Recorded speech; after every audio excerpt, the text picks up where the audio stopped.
The three things I'm looking for when I'm picking my team are clean kits, quick hits, and players that are with the shits. Okay?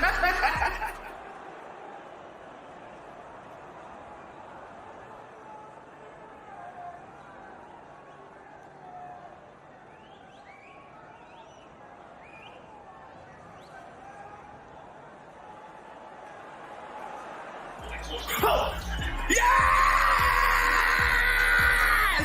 Let's go, baby!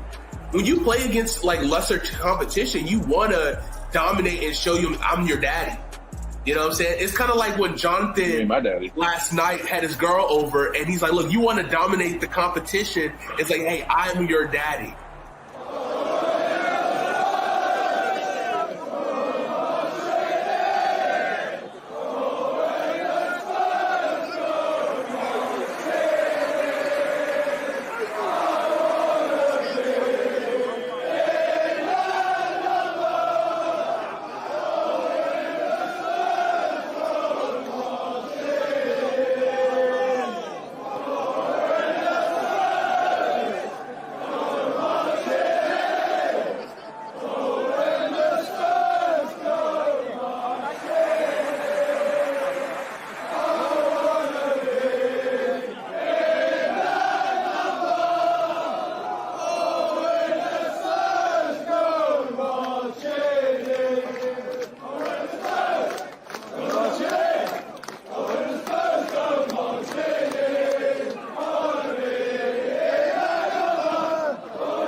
What is up, everybody, and welcome to Hate to Pile On. We got the Man United versus Spurs. We are here doing a watch along. I'm so glad and thankful for you guys checking me out, having a good time. Let me know in the comment section down below who's your favorite team. I will respond to your comment. Tell us who you root for. Give me your score predictions. We're already 5 minutes into the game here. Of Man United and Spurs. Spurs are at home today. Super excited for this matchup. I am a Spurs fan, so this is the first time here. Let me know. And I got my main man coming on the keel. What's up? What's up? What's going on, Nikhil? How you doing, man? I'm good. How you been? I'm good, man. I'm doing good. I'm excited. You are a Man United fan. Oh, you're an Arsenal fan. Yeah, I'm an Arsenal fan, not a Man United. Yeah. Oh boy. Oh boy. I've met a lot and I know a lot of Man United fans. That seems to be the thing over here. Everyone loves Man United or Chelsea. And then we got the new City boys coming in. So I know. I mean, City's been running this thing for a while now, and we need to dethrone all of these Man City fans. So. oh yeah, we got to. It's very annoying. One of my close friends has now become a City fan and he annoys me every day because of what happened. Like, you've been a fan for all 12 minutes. Calm down there. Who said, can we stream the game live? I cannot show you the game, but we will give you what's happening. Looks like Man United player is down. Yeah, man, how have you been, man? How's everything going for you? It's going pretty well, just chilling out, doing video stuff, living the life. Yeah, that's awesome. What was up? What minute are you at in the game? I'm at 6:49, 6:50. I'm close. Where are you at? About 4:30. 4:30? Yeah. Oh, wow, okay. I know. I am watching on cable, so that's probably a bit different. There we go. We're but slowly catching up. I got the I got the two screen action. I got some Bundesliga on my right side, and I got the Premier League on my left side. So I got Dortmund versus I don't know how to pronounce this other two. Let me see real quick. I Uh, got you. You got the footy mob or football mob app downloaded? Football mob? No, I don't. Is that an app? Yeah, it gives you all the games. Dortmund versus Cologne. Yeah. Thank you. So I did download the One Football app. That was pretty dope. Yeah. I like that one. But I get a lot of notifications already, just for Spurs as it is. But Oh, you chose Spurs? I chose Spurs. I chose Okay. Spurs. So That's what's it's been it's been an up and down ride. You know, obviously last season was not the season that I wanted for the Spurs, and I mean, I was also watching Harry Kane score 30 goals last year, and obviously didn't know that was going to be his last season with the Spurs, so that's kind of a little disappointing. But all in all, it's been a great. It's been great. Obviously, now this year with Ange ball is going to be a lot of fun. It's going to be more attacking football. I mean, I'm a little nervous for the defensive side of the ball of us yeah. how we protect, and but I think with us being aggressive and getting like 70%, high 60, 70% of possession to really get a lot of shots on goal. I think it gives us a lot of opportunities to score a lot of goals, and it should be a lot of fun. Obviously, it's not going to come from Harry Kane, but it'll be Oh a no, lot of fun. y'all got scorers out there We between do Son and then y'all just signed Madison, if I'm not that. mistaken. Yeah, So Madison has been great for us, and I think it's just going to be more of a team game, a team scoring. So I just think once we get out and run and start really putting the pressure on them right now, we could be okay. Like right now, Man United just kicked the ball over the net. Now we're trying to get the ball back up in the field. So, how do you feel about the goalkeeping situation too? Y'all seem to move on. yeah, Hugo. I mean, he's had a rough season last year, and obviously he's 35 now, so he's definitely up in years. But he's done a lot of great stuff. Obviously, a World Cup winner. Not this past World Cup, but the year before, but was in the finals. And obviously, with Hugo, his excuse me, his PK abilities, stopping it, worked the best because that was just back and forth, and no goalkeeper really could stop anything. But Mm-hmm. uh, he did great service. Wish him luck wherever he decides to go next. I think he's looking to go to Italy or France, I want to say. So we'll see what happens. But I'm thankful. Vicario, our new goalkeeper, young. I like him a lot. Obviously, he's getting a lot of slack online for some of his like goals he's given up. But a lot of it's kind of from a shaky back line. So it's still early enough to try to figure out how good he is. But I think he's still settling in. I mean, this is only a second game in the Premier League. So Yeah, I feel you on that. how I you like the. feel? Oh wait, How you feel sorry. about Arsenal? Arsenal. Because I Uh, started watching the Arsenal All or Nothing not too long ago, and I didn't realize how young your team was, and the risk. I would say risk you guys are going, but just like kind of like going for that youth movement. And obviously, there's going to be some bumps and scrapes along the way, but having a young team could be beneficial because you guys grow together. You can be really dominant yeah, I too. think it's going to be a good one, especially in the upcoming years. Like last year, we went well beyond anyone's assumption. I think I saw one guy on TikTok made a parody, and he was like, "Oh, Arsenal can win, and then they'll go on and win the champions, and it was like another League Cup, and then in 4 years have like 10 trophies or something." Right. But I was like, "That's not going to happen." And then we started winning, and I was like, "Oh wow, we're up." And then we kept winning, but the losses that we took last year were major things because it was like the old younger version from All or Nothing was starting to show, Right. and everyone was making just simple mistakes, whether it was Shaka getting in the face of Trent Alexander and then deciding that he didn't want to play, I think, after that moment. And so we drew at Liverpool, or the loss at Everton, and the loss at Nottingham. All the games that when we were 15 points ahead and we kept just dropping points, Yeah. that was the major problem. So now with Declan Rice, I like him. I think he's going to score a lot more goals here because the way I envision Kai Havertz playing in that system, if he does get to start more often than not, Yeah. then with Declan running, as we saw through the summer series and even up now in that first game, he had, I think, one or two shots inside of the box. And I was just like, why is he here? But I like it for some reason. Yeah. Because, like, Xhaka, he'll get into that spot and yeah, sometimes him and Party.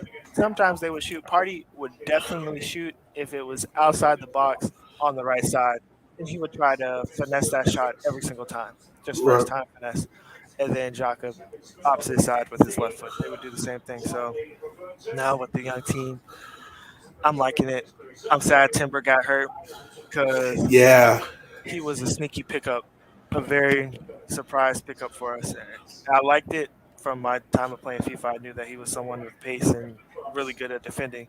But then just seeing him play and how he would win the ball on the left side, I was like, oh, we got a little new movement going back here. Right.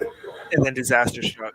So, like you said, a lot of bumps will be in the road on the upcoming years. But now, at least the core of the team has that experience with Right. being in a Premier League race. So the core 8 players from that old or from last year. Granted, no one gets hurt. I think we could push for it again, if not win it. I hate to play on other people's like problems, but I know City has a few problems going on right now. Major one, Kevin De Bruyne is out with Yeah. ACL, or I think it's ACL, yeah, for the next 4 months. So he's not going to be in. They have to figure out a new way, which I would assume Foden takes up that position of assisting now that he's back in. But Right. seeing from their first game, I'm like, I don't know. The first game and the Shield, even though everyone's like the Community Shield was just a mouse trophy or something, I'm still like, Right. Well, they that, did perform well this week. They played in the Super Cup against Sevilla, which that was a 1-1 draw.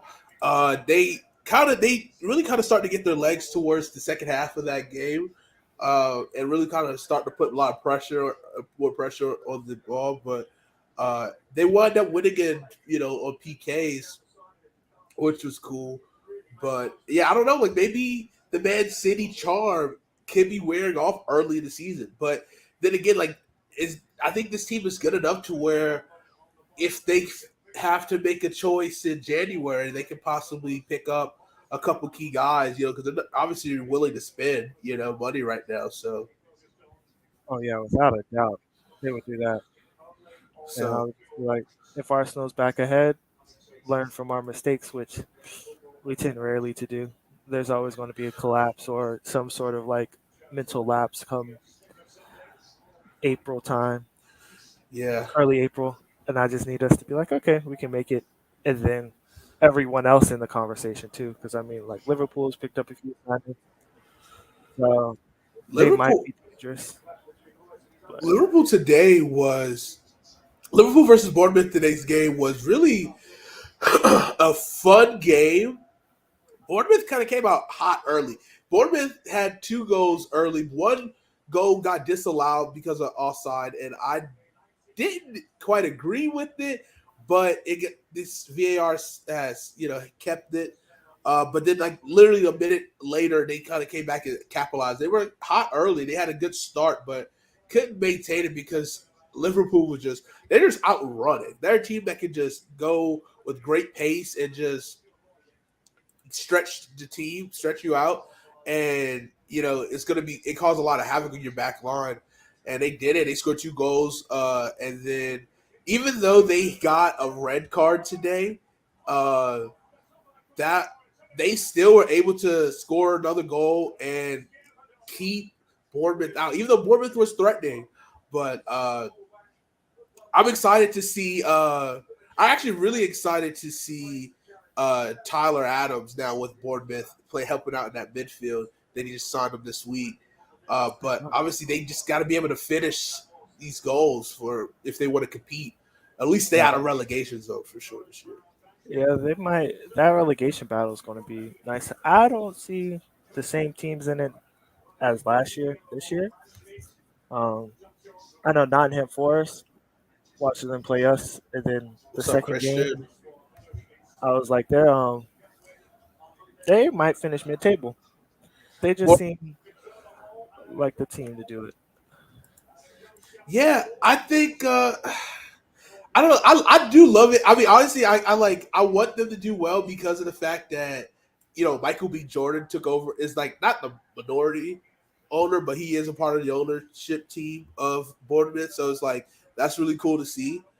So like obviously want to see him do well. And then I love Tyler Adams. I love the way he plays. So I think that's a great addition.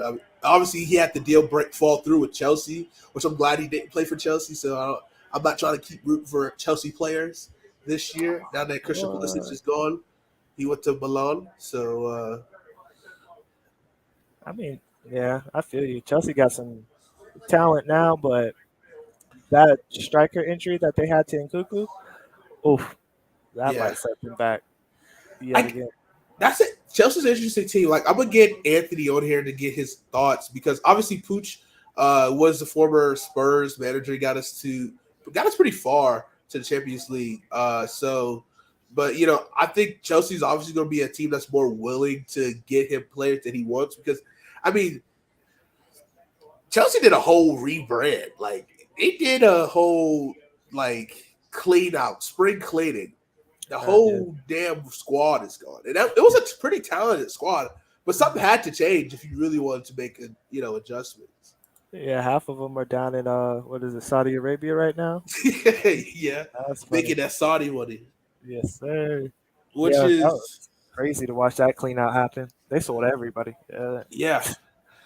And then today, one of my favorite strikers that I've come to know since this past year was Alexander Mitrovic from Fulham, and I mean he scored about 40 goals. I want to say the year that Fulham was in the championship, and then he had the big suspension, but he was still kind of top of the class for goals in the Premier League last year, and now he decided that he wanted to go to Saudi and signed a 3-year deal, and it's official today, unfortunately. So that leaves kind of a big hole for Fulham. Oh, So, man.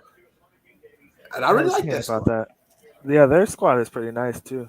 Yeah, I was like, I picked Mitrovic for like one of those fantasy teams. right. So I was like, that is a sneaky pick that unless you watch soccer, you don't know, but he scores. Like he He gets goals. he gets goals at a good rate, and he's such a big man too, like 6'2", and it's just he kind of gives me Luca vibes, but for football, it's just Hmm.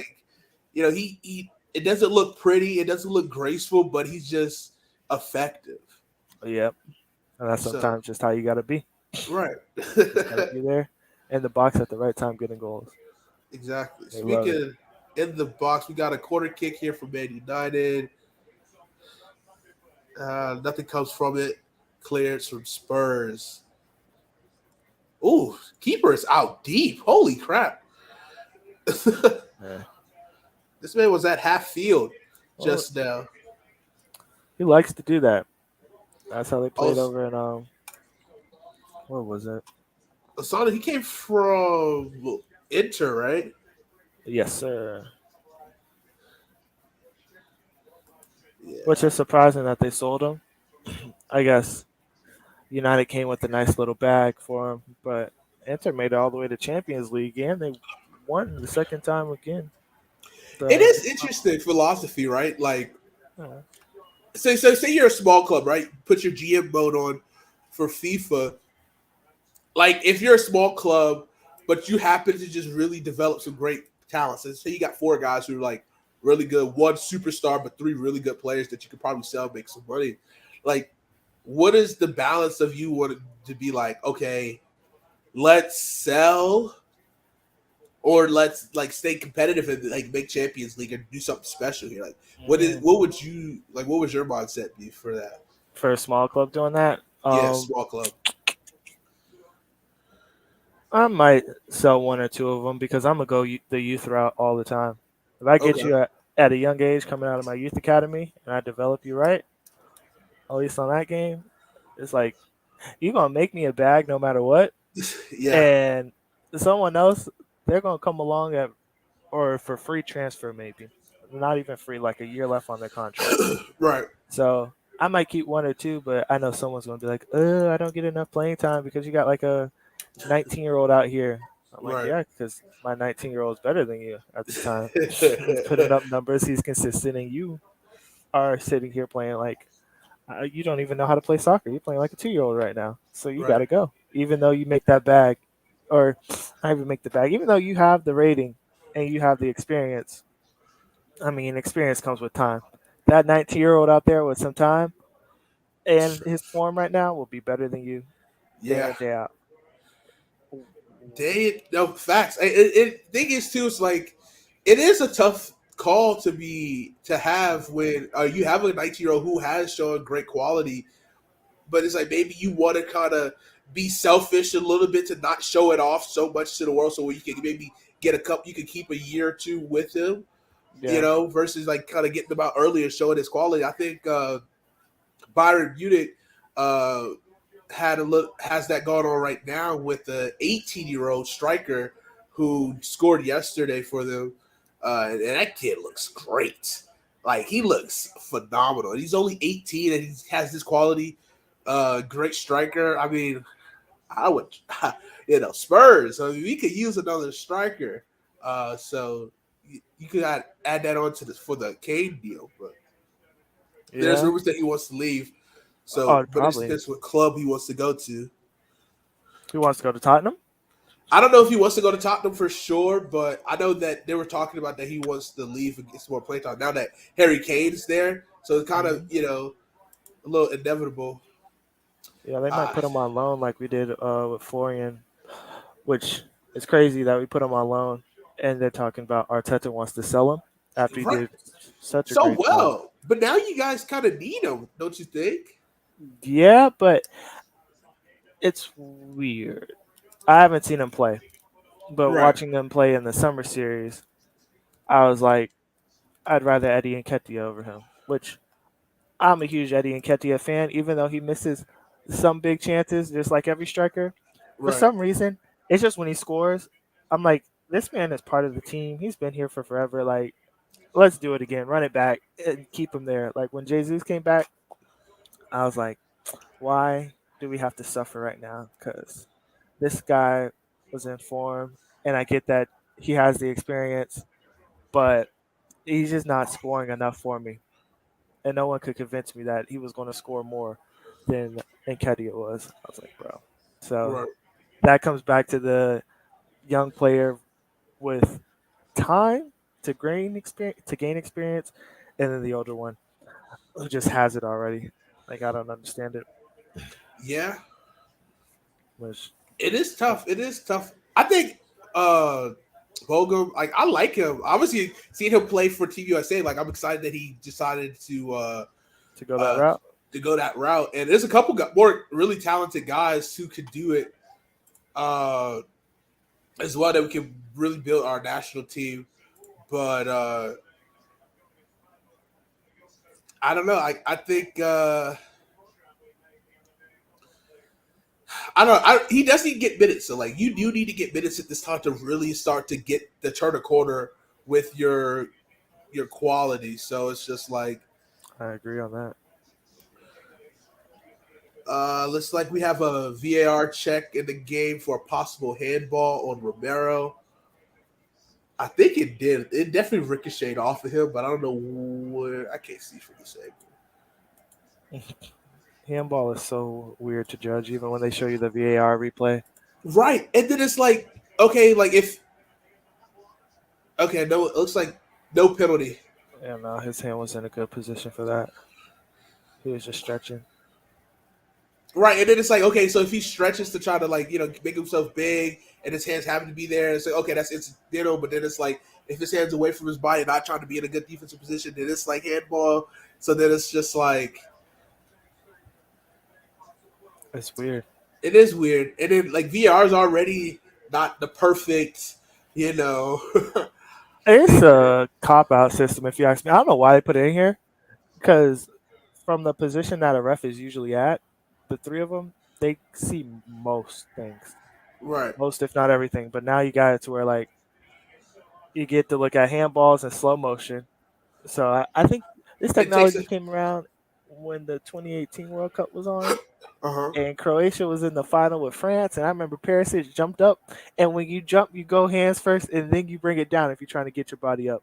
So Right. as his hands are coming down to his body, the ball catches him midway, like right here, and they're Oh. like, it's a handball because his hands are going out in the arc formation. I'm like, there's no faster way for him to get his hands down and to his side than to go that route. But hey, and that was one of the penalties that helped France get the the cup that year. I was like, dude, that's crazy. Dude, I would be so sad. I I would know, be. right? Oh, I Oh, was, come on, dude. it's just the level of sadness. I won't even call it depression, just sadness. But even that, and then with like when it comes to offsides, they're trying so many different ways to judge a millimeter of whether the Right. person's on or not. And I'm like, dude, And so definitely, when you have, like, yeah, when you can slow stuff down, like, even like in the NFL, like, when you slow stuff down, it makes things look way worse than it was. There's like, yeah, but like, you got to look at it in like real time. oh yeah, full speed. That Yeah. It's getting chippy on this pitch, by the way. It's 4 fouls to 2, Man United. Basuma not liking the physicality by Fernandez. I think that's his last name. yeah, Um, Bruno. so this game has been very stretched out field, like no one singular possession. I think right now I feel like United has dominated the possession more. Yeah, Uh, they're up 11 shots to two on y'all.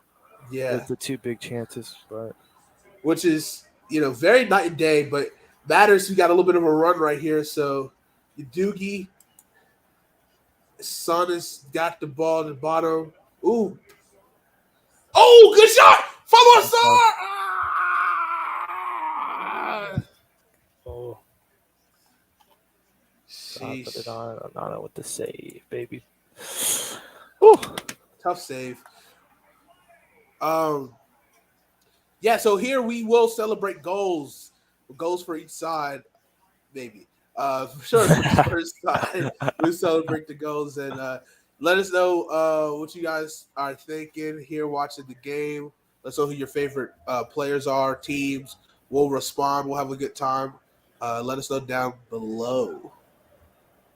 But yeah, this game. I mean, first game of the season, I definitely called a goal for Spurs in the first 10 minutes, and I got it with the Romero header into the off the corner.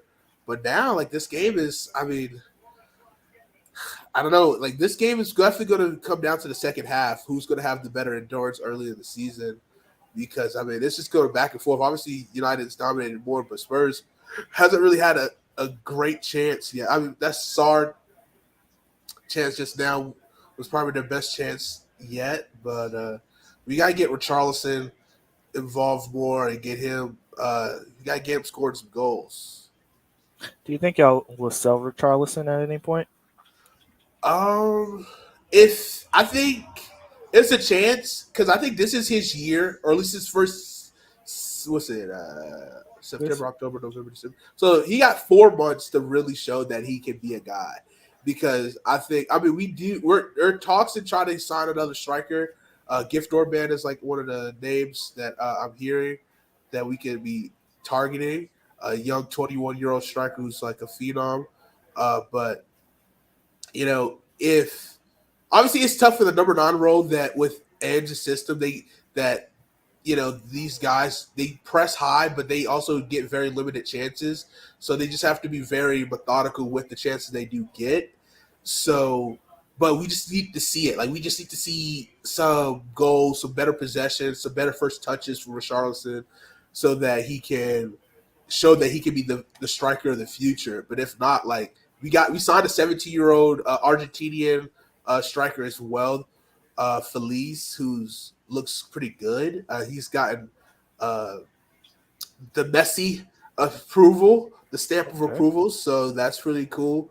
Uh, and so we got some guys that we're trying to get in young. So, and Richarlison's still young himself, but he just has to show that he can put it all together.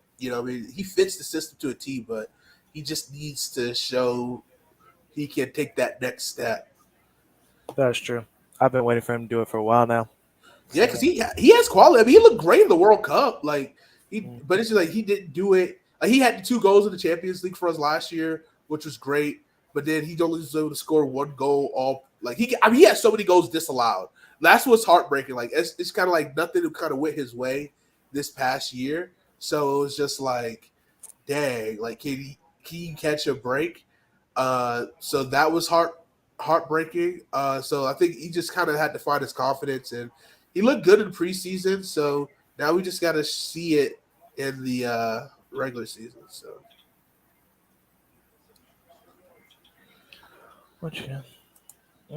I mean, when they signed him from Everton, I thought it was questionable at the time. it I mean, wasn't we a did have big Kane, transfer. but I've seen yeah, that it was like a lot of money. So it's like when you start, we got 70 million price tag, and you ain't scoring goals. Like we right? gonna have to have a talk, fella. I don't know, bro. I'm like, dude, I need him to score too. It would be nice to see him. It would be nice for Son to continue popping off because that's my guy Yeah, right there. Sunday's my guy too. Like I love that. He's the reason. He's like the main reason why I like decided to become a Spurs fan. Like he was just great watching his highlights. Big fan of his. And then I was like, I learned Sun before I learned Harry Kane, to be honest. And then Oh yes, once, sir. then I was like, okay, this is a great 1-2 duo. But then it's like I got to enjoy it for 1 year. But Sonny was also having a bad year last year, So Which now was crazy. it was crazy.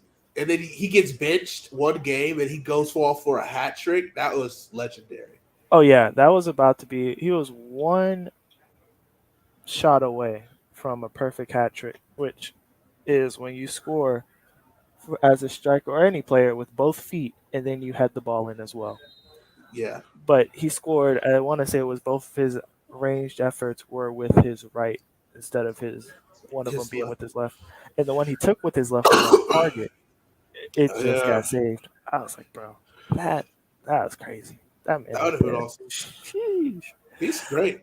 I just think he doesn't. I don't know. Like, I think they might have to switch him from being on the wing right now that center that center striker that Richarlison. I think if we do that change, Hmm. like I like Sonny, but I don't think Sonny's best suited on the wing, and I think that's what's kind of I think might hurt him this year.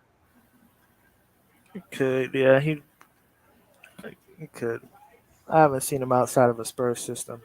I wasn't watching soccer whenever that time was, but uh, well, what we got going on here? Okay. So outside of the Premier League, do you have any other teams that you follow? That I follow. Yeah, Outside of it, not really. I mean, I like watching some of the Italian stuff, and when it does come down to most other leagues, mm, it's more of an underdog story. I mean, I watch or I hear the news about what's happening, mostly transfer related, but outside of that, with being on FIFA, if a player right. is popping off, then I'll look at him. So, like when Nkuku was popping off at Leipzig before he made his move to Chelsea, I was following him because it seemed like he was one of those players, which he'll probably do at Chelsea. He makes the whole team better. Like Yeah, it was, I think, a year or two ago. I'm not mistaken, and he ended up every month was winning Bundesliga Player of the Month. But right. then you go back and look at the highlights of him scoring goals, and you look at it from him and the team. You got to look at both of them. from that year, watching his highlights and the team highlights, and then going back a year to see it. When he got into the system, I don't know if it was just like they were practicing it every day at practice, just like BSing around. Yeah. Everyone somehow learned how to do a chip shot. Every assist he had was a chip shot, and I'm like, what in the heck? Everyone's just out here chipping the goalkeepers like it's nothing. You got your CDM chipping the goalkeeper like it's nothing. Everyone's just popping off with him there. He's getting the ball on the outside, making runs. He's taking long range efforts, even getting into the box. And I was just like, this guy, he's like the truth. He's really doing it out here. And then, unfortunately, just when you're playing at that high rate with what he does, he has high agility and all this good stuff, moving his body around. Your knees sometimes give, and so they have recently. And I'm like, Yeah. oh, that's the sucky part of it. But he's one of those players. So like when those players come along, that it's just like you can't help but look into their direction because they're just doing so well. Mhm. That's when I like really perk up and pay attention. But outside of that, I mean, I like to watch the Champions League whenever it comes on to see the Right. different squads.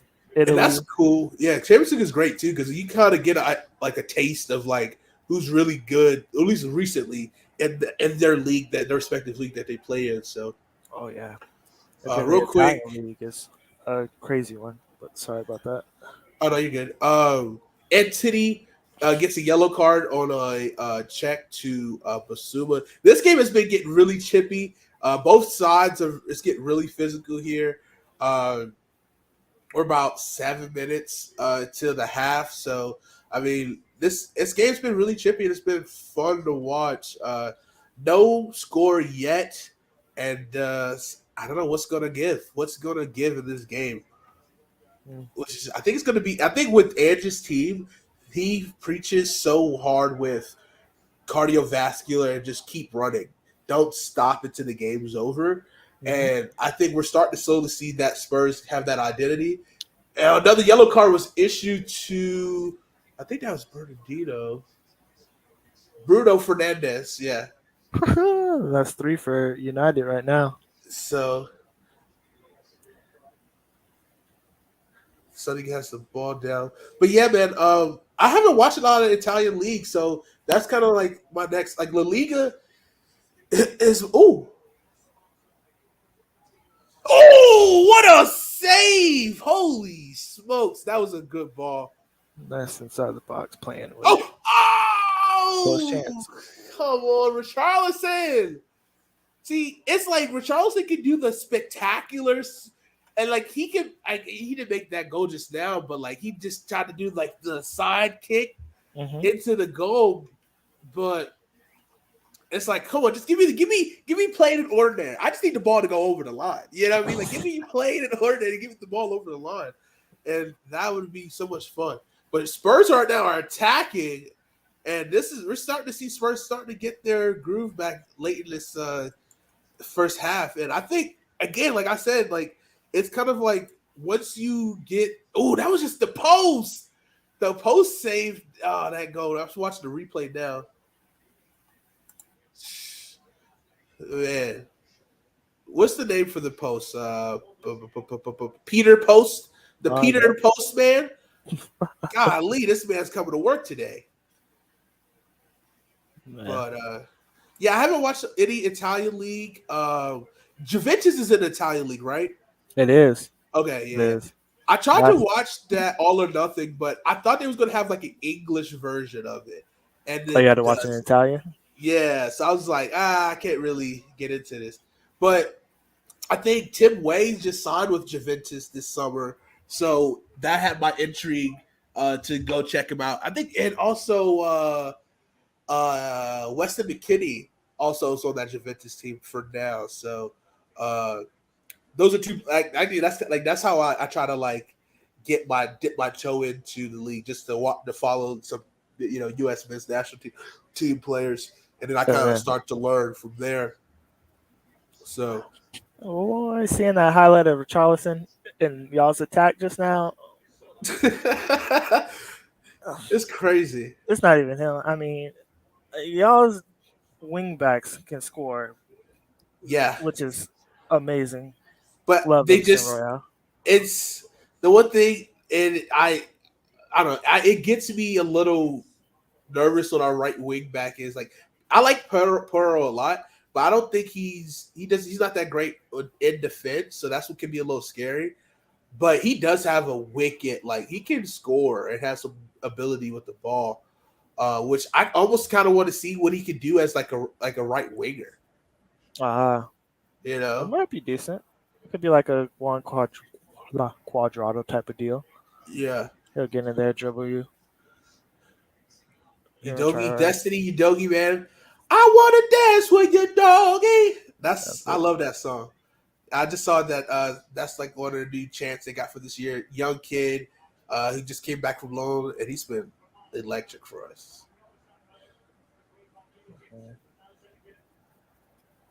These fools. But yeah, the Italian league, you watch that, you'll get goals. Yeah. Goals on goals. Because it's like everyone plays a 3-back system, and they move the ball very fluidly. Okay. But that leaves the game open. Like, as you saw in the Champions League final, they're going to high press, win the ball back, and take a lot of shots. Like, Right. Inter could have easily won that game 5-2, maybe even 5-1 had they been putting the shots in. But sometimes it just doesn't fall for you that way. So that's usually an Italian league side. And last year was competitive to an extent. Napoli pulled away and never looked back. Yeah. But 2 through 5 was always competitive. Okay. So yeah, have they started yet? let me check real quick. I want to say no, because they usually start late. I don't know why. But... no, they started. They're playing right now. Napoli is up 2-1, and outside of their league, what do they? Let me see what they play on. Did they play on ESPN Plus or? Yeah, ESPN Plus had a contract with them for the past few years. I don't know if they kept it up. I'm not gonna lie. If you asked me last year before I started watching football, I hated ESPN Plus. I absolutely hated it. And I was like, what is the point of ESPN Plus? There's nothing good on here. Then I started watching football. I'm like, oh, I can watch the Bundesliga. And then they got La Liga on here. Okay, so I was like, okay, they got a tons of like football I can watch. So I am okay now. Like, okay, ESPN Plus is not useless to me anymore. So I'm very appreciative because I get to watch Harry Kane play for Bayern Munich. That was so weird. It was so weird watching him play yesterday. It is. I ain't gonna lie, I do. I'm debating on it, but I'm like, I kind of want to get the black and purple Bayern Munich kit. Those, I don't know, they're kind of sweet, and I kind of want to get a Kane, but like it would feel weird to get a Kane jersey that's not Tottenham. I do have a Tottenham Kane jersey, but I just don't. I don't know. I feel weird. You can be a player person. There's Yeah. nothing wrong with that. Because I'm one of the Gio Reyna Dortmund kit, so that's what I want.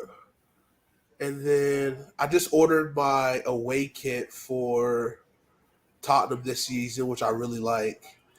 I see the third kit, and I'm like, I don't know if I like it because like every time I see a picture of it, it's like a different color. Like it seems like pink is gray. It's like it's weird. It's like that weird shirt that was like, is it black and blue or is it white and gold? Like that's what I keep getting every time I keep seeing it. Yeah, it hasn't officially released yet, so there hasn't been like any good, pictures or whatever. They're showing a replay of that Poro. This was straight on the pole. Like I thought it was a save, but I was just Peter the postman working today. Which this game is probably going to come down to y'all scoring. Not going to hold you until Man United decide to figure out how to score more goals. Yeah, and that's the thing. We have to figure out who's going to step up and just score goals. Like last game, we had both of our defenders. Like we had our center back Romero score on a corner kick, and we had Royale score on just like a wicked shot from far out, not super far out, but kind of far Yeah. out. And so it's like we haven't had our offensive players, so to speak, actually be the ones to score for us. I mean, Madison definitely set up the first goal, but I mean, we gotta do something. Which in my time of watching y'all, I don't know. Once Christian Eriksen left, Oh it yeah, was kind of the end of it because he was doing everything that was needed for the team. But I think it was that collapse that they got rid of him after that because some weird rule in England about like I don't even remember. But yeah, so yeah. I'm hoping that that's what James Madison is going to be for us this we're this gonna be half. that playmaker and He's gonna be just that playmaker. He's just gonna be the one just dishing it out. Him and Basuma, like pushing the ball, really kind of dishing it out to people. And I think they're gonna really the offense is gonna go through them. It's just who's gonna be on the other side of it. Who's gonna be the guy that actually scored the goals. And I think Madison can definitely score goals for us, but I think his positioning, on the pitch sometimes I think, he's not high enough up to just like knock it in. And that's what I want to start to see if he might just have to be the one that's going to knock those goals in for us. I feel you on that. He could be. He was doing great for Leicester, Yeah. I mean, especially he was great. Like he was like the only bright spot for that team. Like I was looking at some of his just like how much possession, lead up possession passes to like goals he's had last year. It was like tops in the league, like in Premier League last year. And so he's pivotal for them to be successful of any type. So uh, it was great to see. So, Mhm. but that's the first half for Spurs Man United. Man City versus Newcastle immediately following this game. And I am buzzing for that match because watching Newcastle last week, their attack is scary. Like It their is. attack is so good. And I don't know. I think I might have chose the Spurs too soon because if I would have saw this Newcastle team, I would fall in love. I'm kind of like low key falling in love with Newcastle, and I'm trying not to because like I'm a Spurs laddie, but like, oh man, this Newcastle team is so fun to watch, and uh, I'm going to be watching from admire from the far because I love some of the players that they have there. So that's going to be a fun matchup because I think it could be Newcastle and City for the race for the title because like they're damn good. Like they're really good. So I'm kind of sad De Bruyne's injured now because, like I said, we can use it to test the Newcastle's defense that's true. because last week Aston Villa until they stopped scoring pretty much Yeah, they they look were good. right there. Yeah, They look I good. was the highlight for me of that game was Ollie Watkins did these two step overs on the Yeah, outside left of the box, cut in, broke the defender, and then and he gets goals as well. He was about little or short of the power that he needed to put it past the keeper.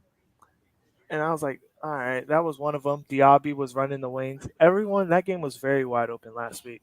yeah, It was just a bunch of counterattacking play. A few goals that Newcastle had were setups, but when they come against those teams that do just play defense, are willing to accept you attacking, I don't know. I want to see how that goes. And City will be a good patient team no, for today. sure. It should be Yeah. fun to watch.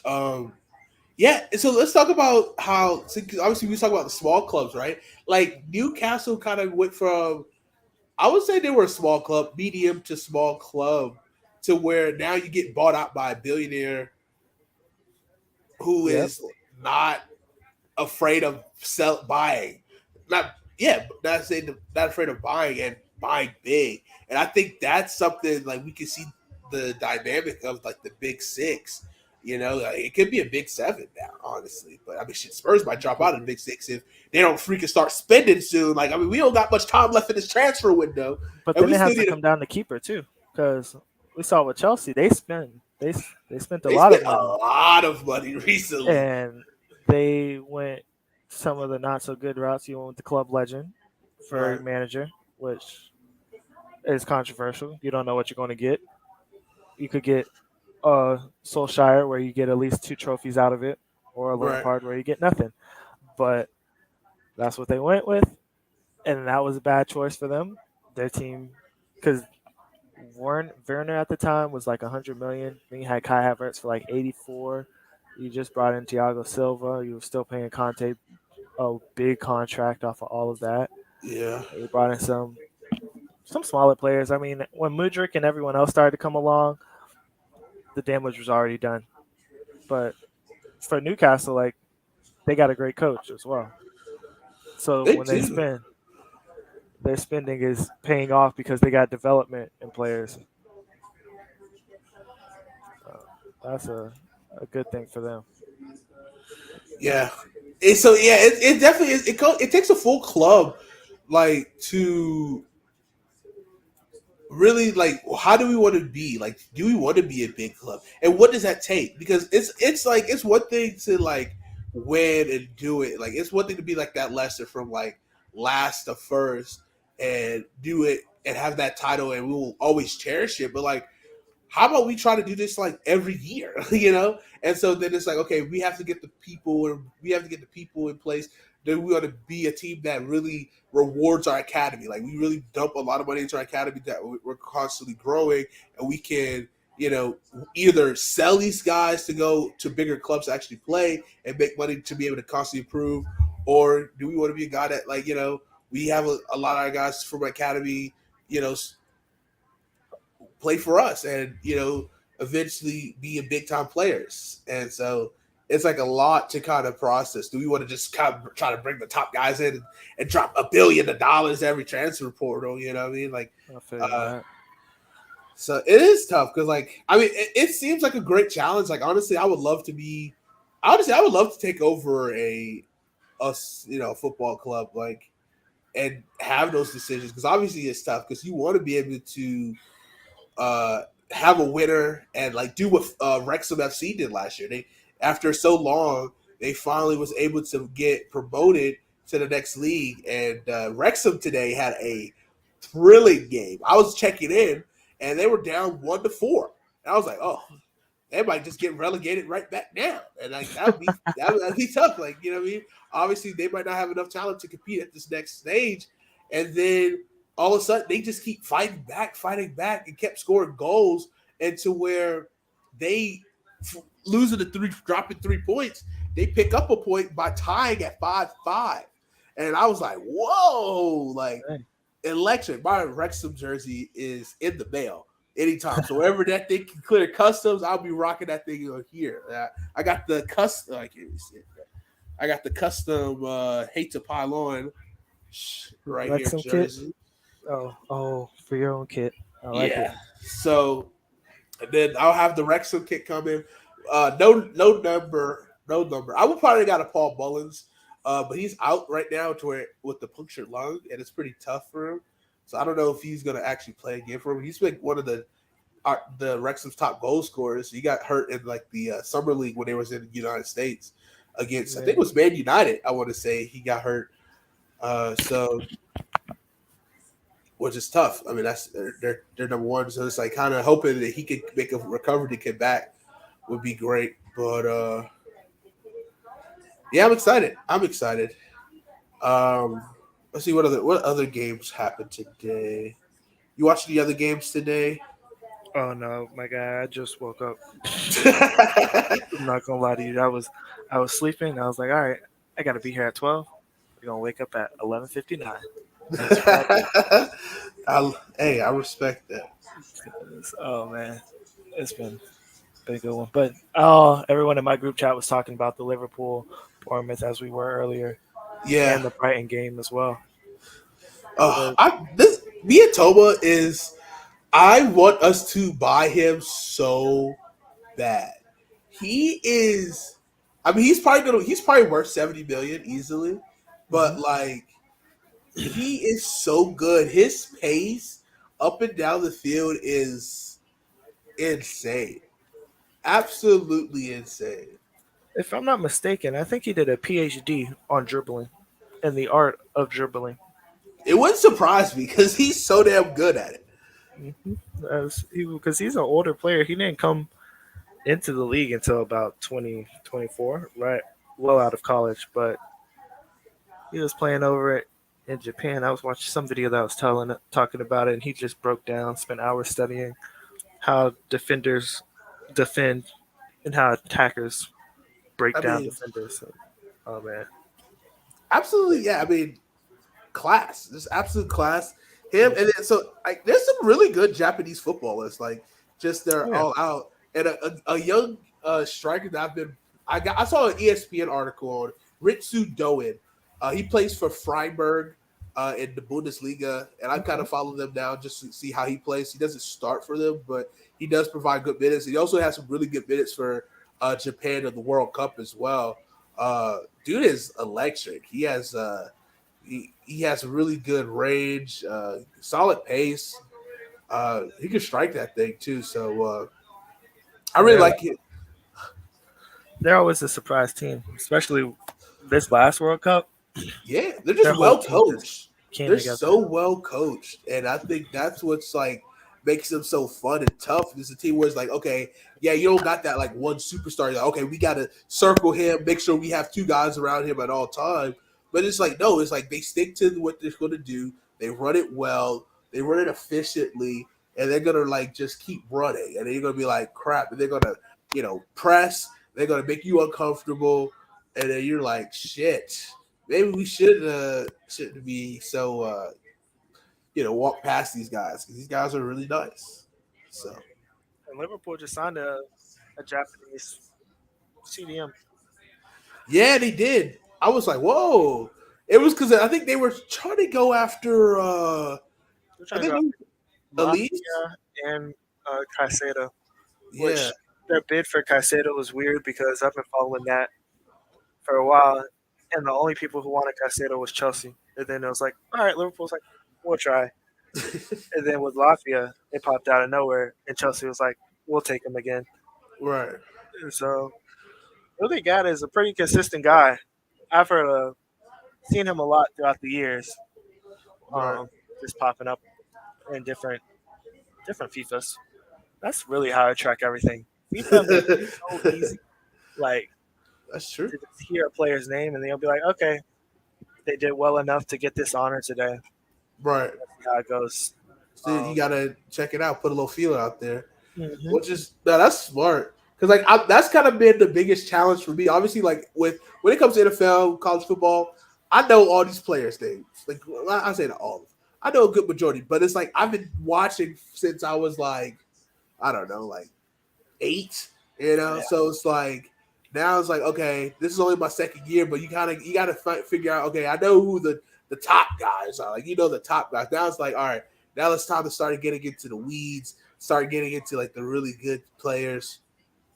Yeah.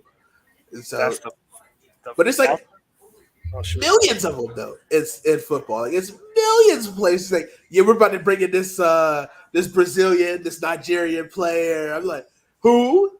I mean, not to say like that in a bad way, but it's just like I mean, there's so much talent all over the world, and until That's you true. get them on the mainstream, it's like okay, you won't be able to know them. They're not a household name. And that takes a whole that just takes hours of dedication. Right now I know everything big in Europe and maybe a little bit outside into like the US. But I haven't broken into soccer in Brazil or Right. even out in Japan or Asia right now. I couldn't tell you that. And then again, African soccer, I talked to one guy. And he said they don't really have coverage like that. So you got to know somebody who knows somebody Right. to figure out who the person is. I was like, oh shoot. And I think that's also kind of what's going on in Saudi Arabia. Like you see all these guys, all these top. Obviously, they have an initiative right now. Part one of their initiative is to get top talent into their league to help bolster it. Like I wish the MLS would do that, but then it's like, okay, you want to still like okay now you want if you're curious about it now that all these top guys are there, how can I watch? And I think next year I think they're working on trying to get a TV deal. I'd love So that. so they're trying to get that next. So we'll see what like whether it's Apple, whether it's NBC, Paramount Plus, like one of these guys pick them up so you can watch it, or ESPN Plus, like that'd be cool. Just so you can kind of see like if it's all bad to kind of try to change the narrative. Obviously, if it's a good league or not, because apparently they're trying to reward the champion of their league with a Champions League invitation, like a wild card, which Okay, that's wild. it is very wild. So, but UEFA is Yeah, UEFA will make something shake for sure. especially So, for the money, for the right cost, I would say, because oh yeah. I gotta, yeah, that's a wild one right there. So, let's do some scores around the league, and we could talk about it a little bit while we're still at halftime. So, obviously, not a ton of games today. So Fulham goes down to Brentford 3-0. Rough game for them, but Brentford bounced back from the 1-1 or the 2-1 tie last week to Spurs. Liverpool, uh, beat Bournemouth 3-1, down one player. Brighton beats Wolves 4-1, and currently Man United Spurs tied 0-0, and the second half is getting ready to start. And we got Man City taking on Newcastle a little bit later on. So not a heavy slate today. We got a couple games tomorrow. Aston Villa, Everton, West Ham, Chelsea, and then on Monday, Arsenal takes on Crystal Palace, which Crystal Palace is getting a lot of their talent taken as well. But I want to Leeds so bad. Like he's such a dog. Oh Or yeah, Aziz. yes, he is. And Crystal Palace is a consistent team, which is it's going to be a good game come Monday. Yeah. They are very. They can win it if you let them. If you sit here and you decide that you don't want to put forth the effort to win a game, Oh, they'll be there yep, working. it was odd, but I guess good that they got rid of Wilford. So he's out in Turkey, if I'm not mistaken, at Galatasaray, which is one of their two talented players going. And if y'all take Aziz or Ezi, um, then that'll be another top talent that they've lost. You're right. That'd be that'd be Which questionable. I don't know if they'll be. I don't know if they're trying to because I think they jacked up his price tag. I think his price tag is like 70 million.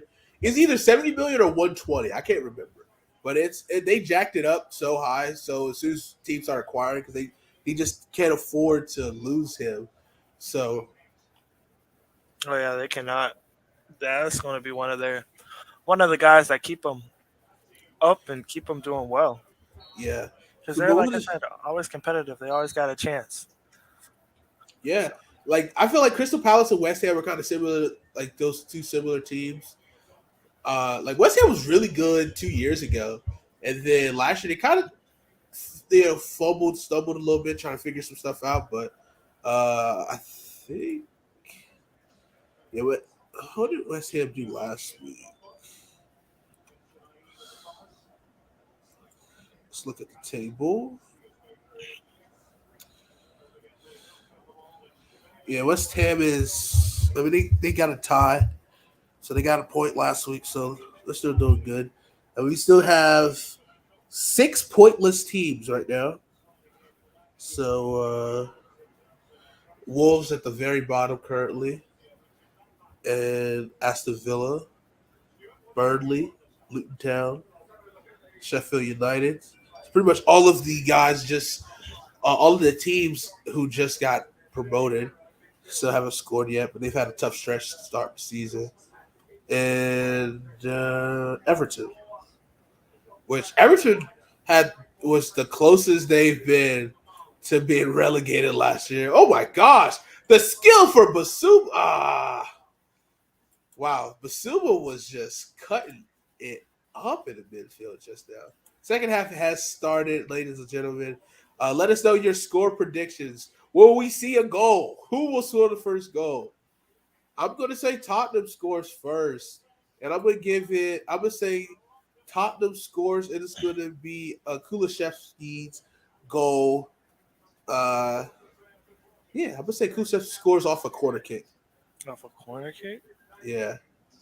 Okay. I think that's what my prediction is for the second half. I would have to counter that and go with Bruno, the man of the hour for United, showing up per usual. That's going to be something from outside the box, low and driven. And he'll just pick his spot and have his day. Okay, good pass. Spurs are on the attack now. Matters with the ball. Looking for somewhere to pass. Does a 360. Passes to Basuma. Kicks it down to Sar. Sar picks to Perro. Perro is really small. Yeah. In international football, every player is small. There you go. Kulusevski with the assist, not the goal, to Pepe Massar, the youngster with his first start of the season. He had the chance early on this year, early on the first half, got blocked by Peter the postman. Massar scores the first goal at home for the Spurs this season, the youngster. I love him a lot. He's been really good for us. I think he's only 21, 22 years old. So I love seeing the young guys performing. This is great. I mean, he comes down, good strike with his left foot, and gives it home top bid, looks like. I wonder if he's related to Sar from. There's another team. Oof. I am drawing a blank right now. Top bid with the left foot right over Asuna. Goal. Tottenham leads 1-0. I think one thing I'm really enjoying with the Spurs is they get better as the game goes on. And you don't see that with a lot of teams. A lot of teams kind of start to falter. Like, they'll come out hot, and then it'll be like, okay, we was just kidding. Like, that's enough for us. So, congratulations, Pepe, with his first career Tottenham goal. First career Tottenham goal. Hell yeah, baby. I might have to get that kit. I'm not gonna lie. I'm becoming a kit like enthusiast because this is Peter the postman was working just now. What a strike from outside the box. So luckily a lucky save right there for it, because maybe I could have just tied it up just now. Spurs are back on the offensive. Matters with the cross. Too far. I want to start to see Spurs really kind of keep possession. I think that's the one thing we haven't seen today is them keep possession. Obviously, they made most of their chances with the lead now, but I think Spurs starting to smell blood in the water right now. They gotta start to close them out. Yes, sir. Oh, Rashawn Lazard, come on, then. He's there. Like, he's in the right places, but he just can't get it. Music's not started. But oh my God, what was this? Is TikTok page that I just followed that they have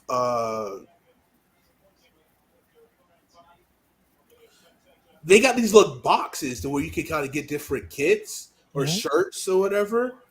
And they are, I mean, it's called the footballshirtclub.com. And it's this one. Oh, I'm gonna send it to you. What's the best kit? This kit is gorgeous. Absolutely gorgeous. It's the Arsenal third kit? No, it's not. It's not even a team I know of. Like, it's not even a team I know of. It's What's the best kit of the 23-24 season? So you probably haven't heard of ASD Boreale. AST Boreale. Borlorale. Oh, that's a penalty. That's a penalty.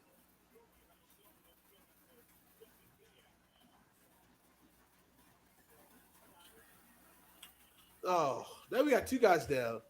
Oh, come on, ref. This ref stinks. Matters down. Christian Romero's down. They're both down like 2 feet away from each other.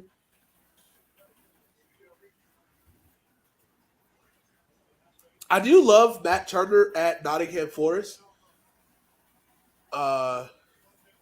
Wait, VAR check.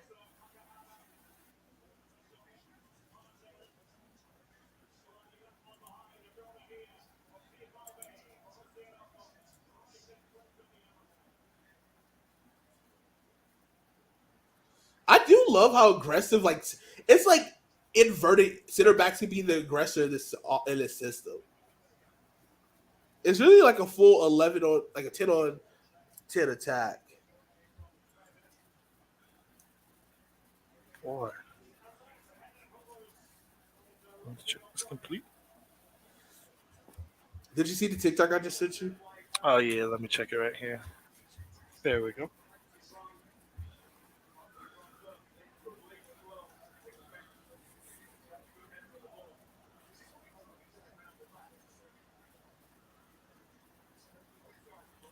Oof, matters with the little bit of limp. Don't love to see that. I do want to see Giovanni Lo Celso play today, but I mean, I think our midfield is kind of stacked, and it's going to be tough to get minutes. Oh wow, that is a nice kit. Yeah, I don't know which one I like more, the purple or the black and gold. Like I'm always a sucker for black and gold, but that purple is like gorgeous.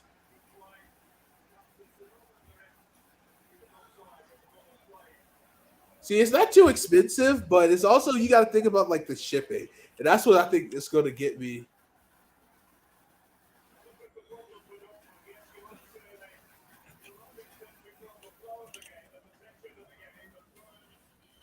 What a yale.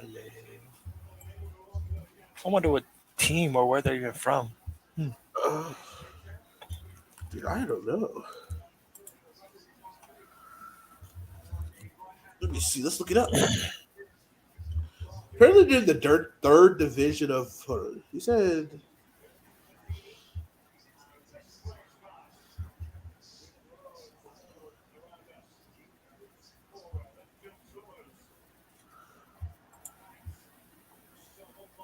You've got to be kidding.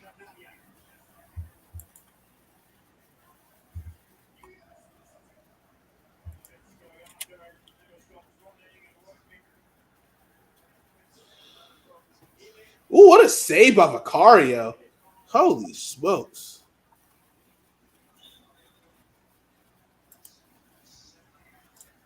What's the best kit of the 24 season? So you probably haven't heard of ASD Boreale.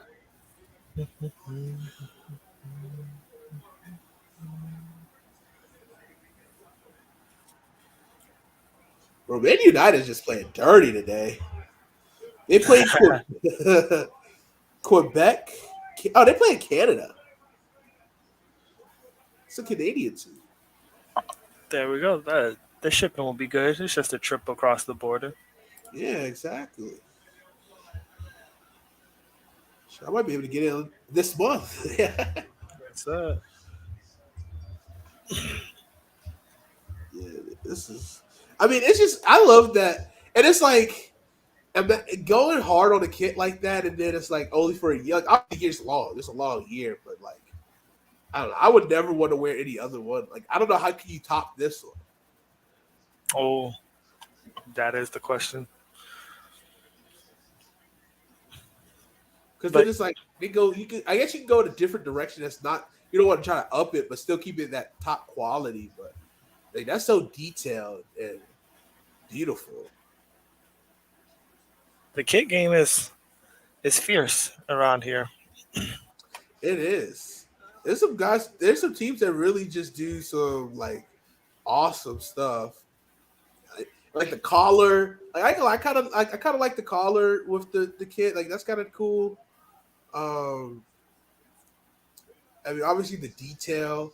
I forget what club it was. It was an Italy club that had the what was it? They were really dope. The Gucci, I think they were like Gucci made or Prada like kits, and I was just like, people would just wear that regularly, not even think that's a soccer kit. Like it was that kind of like dope shirt. I'm gonna say between them and then PSG had a bunch of them coming out through the Jordan side, Oh and even yeah, the new City kit, their home one, that one is those like the it's like the is it the cream blue color, with the like the leopard? or it might be their away. I think it could be their away. Hold on,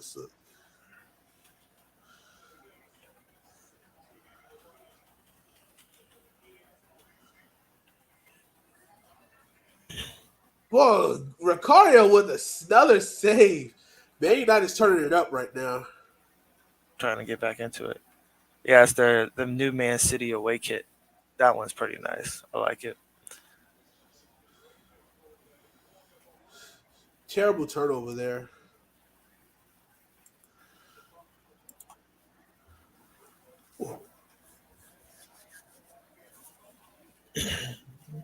Have you been getting the chance now for Tottenham? Yeah, there's a couple chance that I got. I am trying to. I think within the next couple years, I'm trying to go to England to actually go to a game. Like that would be a lot of fun. Yeah, I agree with you on that. Oh yeah, their waves are sexy as hell. Holy cow! Yeah. But it's funny. I think Dortmund might have the same away or home. I forget which color Dortmund plays in. If it's white or black at home. They got the yellow right now at home. Or not Dortmund. Sorry, Byron. They wear the white. I'm pretty sure they wear the white and red or the red and white. I'm not sure. Dortmund right now in the 60th minute haven't been able to score. It's their third kit. But their third kit looks exactly like that. It's kind of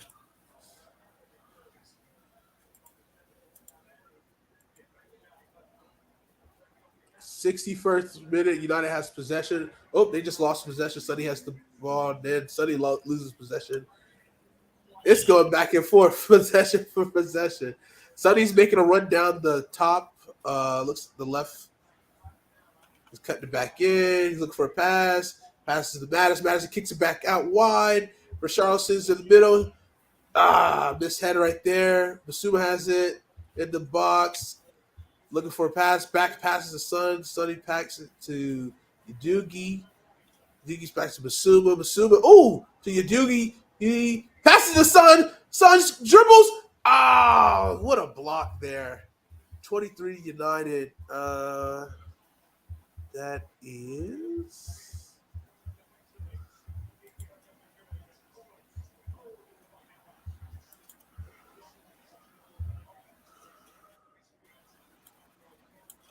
Luke Shaw. Because that was going to be a goal. We got a quarter by Tottenham. Here we go. Tottenham's picking it up. Come on, you Spurs. If you're joining us for the first time, welcome. I hope you guys are enjoying our watch alongs. We do watch alongs like this every single week. We're doing some morning footy action. Next week we have we do have the Arsenal game on our schedule. Let's see.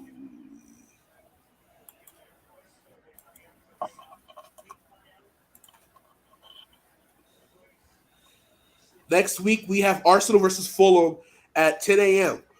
So that'll be our next watch along, and then we'll take a break that next week because then we'll be doing college football, and we'll be doing two games that day. We'll be doing a 12 o'clock kickoff with Colorado versus TCU.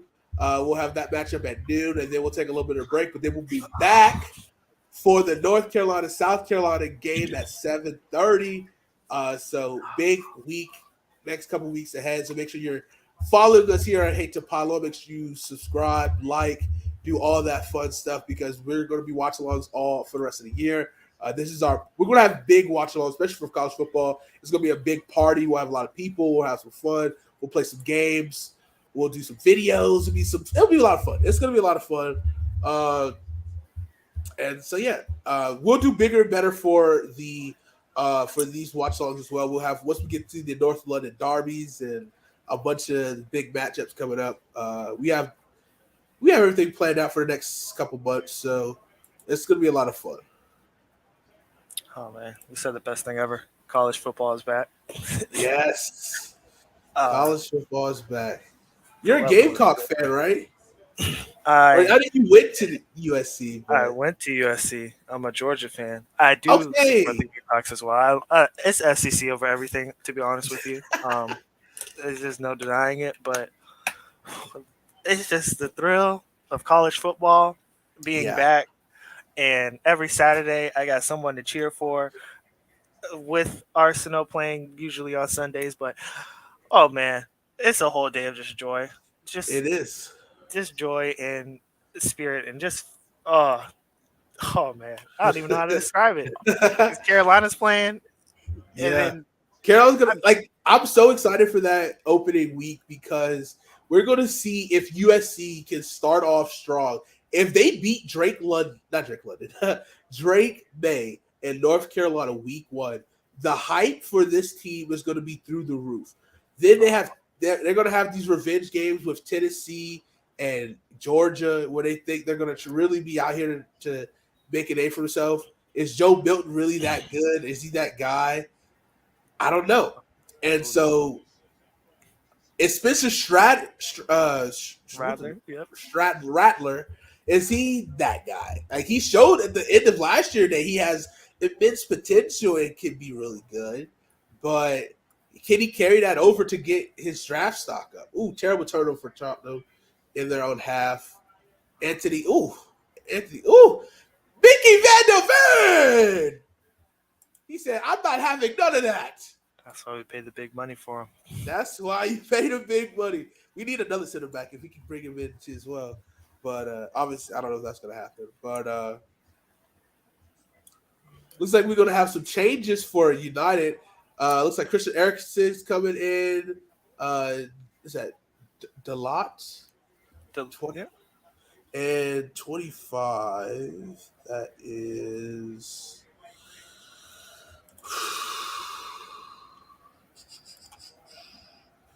Jadon Sancho. So that's a big change. They're definitely trying to get on the board here. So off comes Juan Bissaka.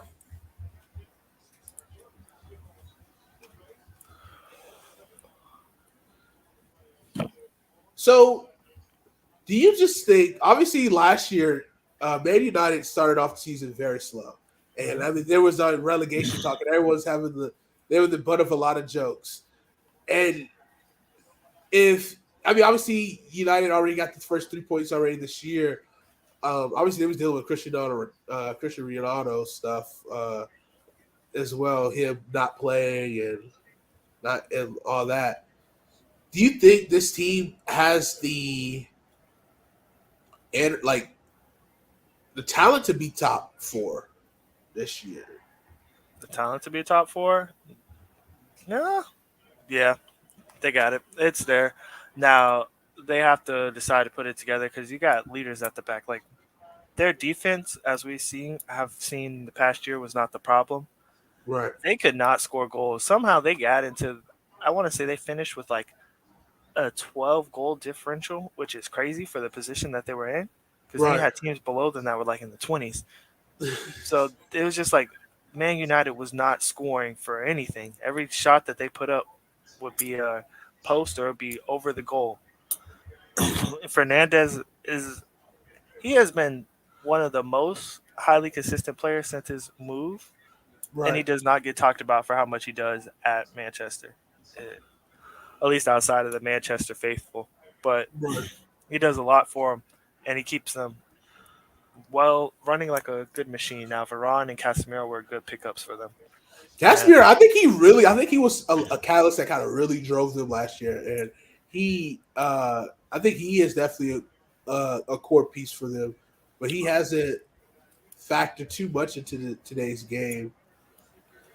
It's like Oh, this sometimes. ow! That was just a little. I was if Charleston was just 2 more inches tall, or just stick his neck out for that one. That could have been it. Oh, man. Do you follow any MLS teams? MLS? No, gee.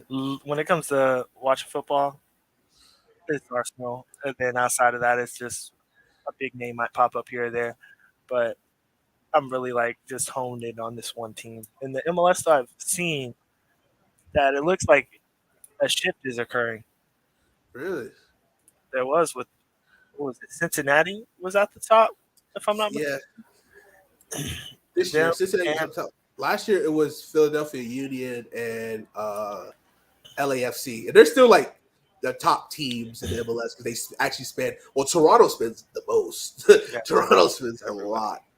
They get a lot of players coming out of not even retiring, just straight out of Europe.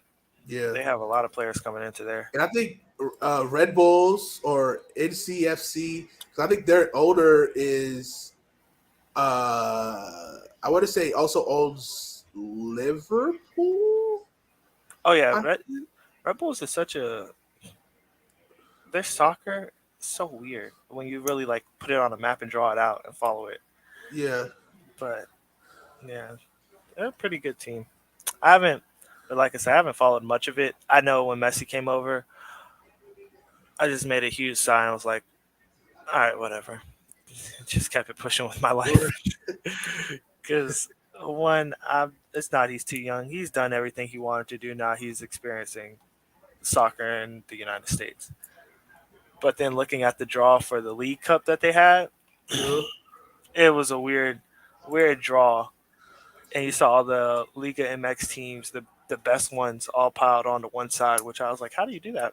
It's very. We can talk about some collusion with MLS, but I mean, Yeah. like the League Cup was fun. I think it was a good exposure, especially with Messi. Obviously, it was the Messi Cup. Really, let's keep it a buck. Like, they were doing whatever they could to get Messi to the finals, which that is tonight at 8:00 or 7:30 on Apple TV.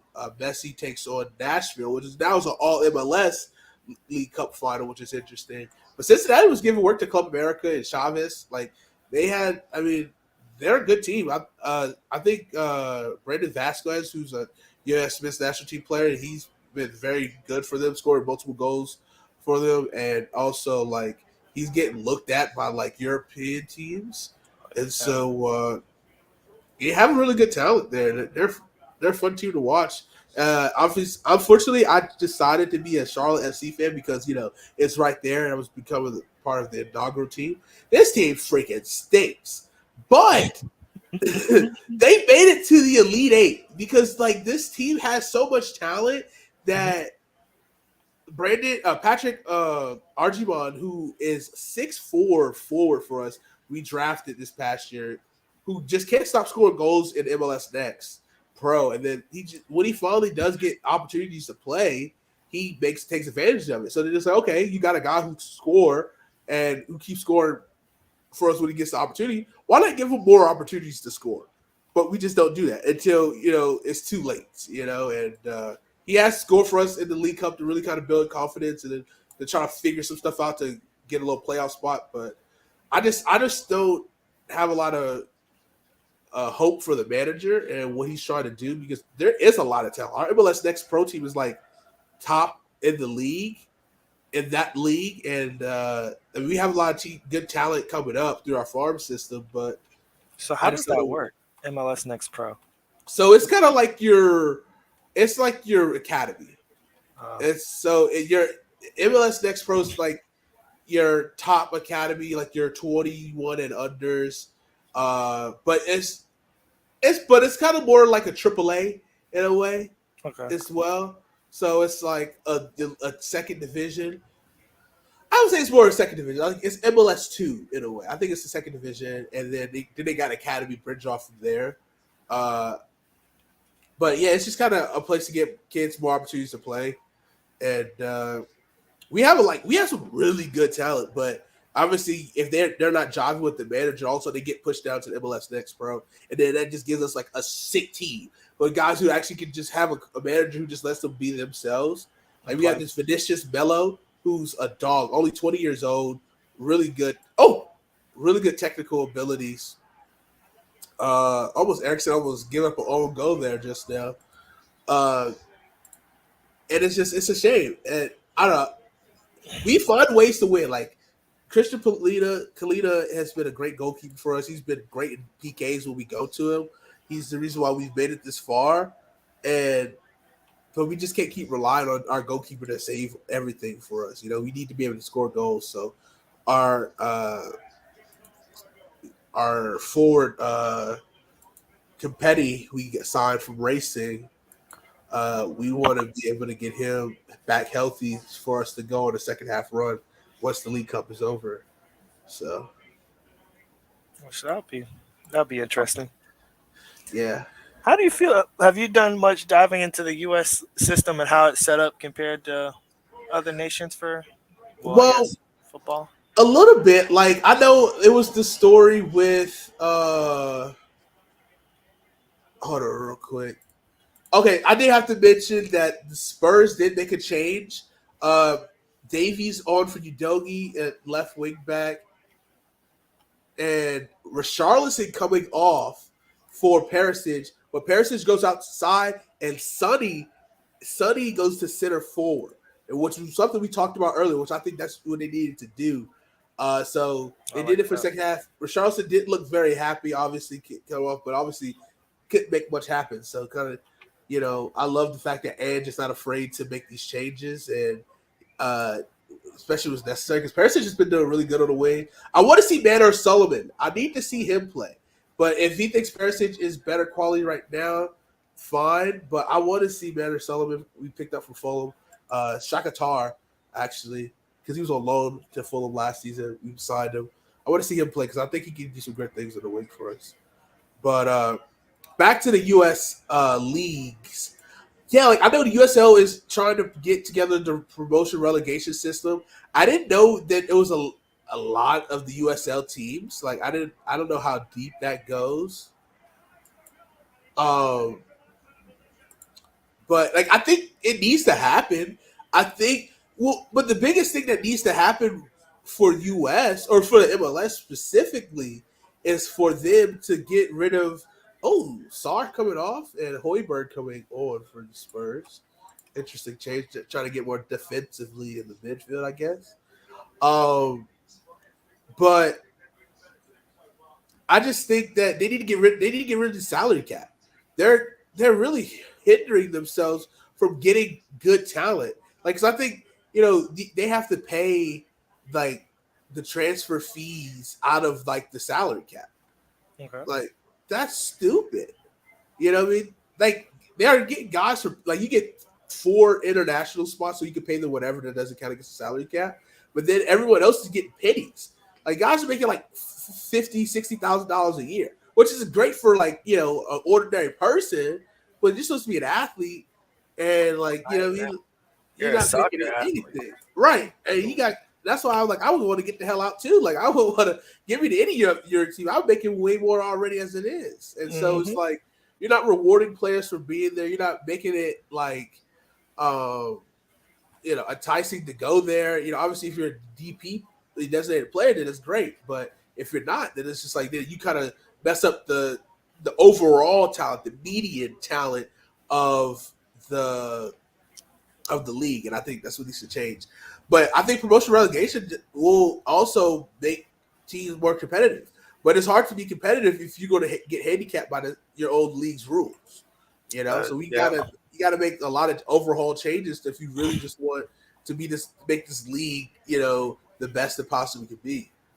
That promotion relegation part is major too, because I feel like it may be holding people back from investing their time into soccer over here or into football over here, because in counter us across the pond, you got small towns that come up and become major clubs over centuries, but in that time, everyone then becomes a part. That community becomes a part of your culture for Right. soccer, as we call it. So you can have entirety of Cincinnati just coming behind their team, or we even have if the Battery in Charleston could And make that's it up. exactly what I was gonna say. Like, imagine you see it. Like, I mean, we see how well like the Charleston, what's the River Dogs, like how Oh well yeah, they rally, just having a good time with Thirsty Thursdays and stuff at the Joe. But then it's like, imagine. I mean, this I feel like the Battery gets a pretty solid crowd, but imagine it's like, oh, we get an extra, 100 million because we're up in the MLS now or the top league, whatever you want to call it, and we get renovate and get some better seats. And then like we get Messi coming to Charleston, yep. and it is like, oh shit, like now we're helping this community out. Obviously, U.S. business owners don't want to lose that opportunity once they get it, but it's like then that's like gives you incentive to like, okay, let's be competitive. Let's not take being average or really bad, for at all. So I think it needs to happen, but there's a lot of changes that American soccer needs to change in order to really there's a good movement going for soccer right now. Like, and we're seeing what the U.S. men's national team is doing, and we get the Copa America next year, and then we're also getting the World Cup. So like we're getting tournaments to where a lot of kids are going to see the sport here and see really talented players that want to play, but give them opportunity. Yeah, there's not much opportunity in the way of, like you said, just moving through a league or even going to play outside today. Right. There's just not much opportunity over here. So we'll see. But those, you're right. Those are some major points that need to be addressed. Major key.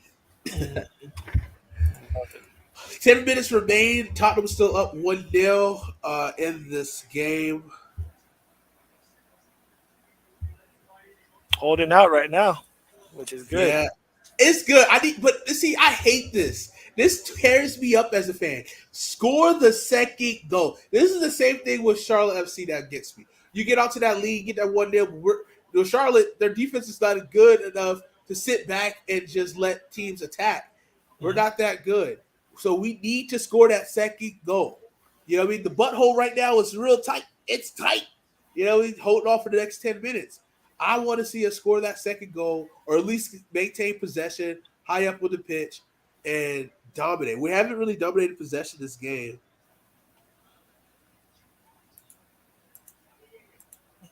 Let me see. Let's look at it, shall we?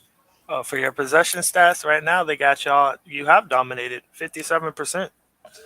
57%. But that's not good enough for me. Okay, that's Okay. not good enough. I want to see 65.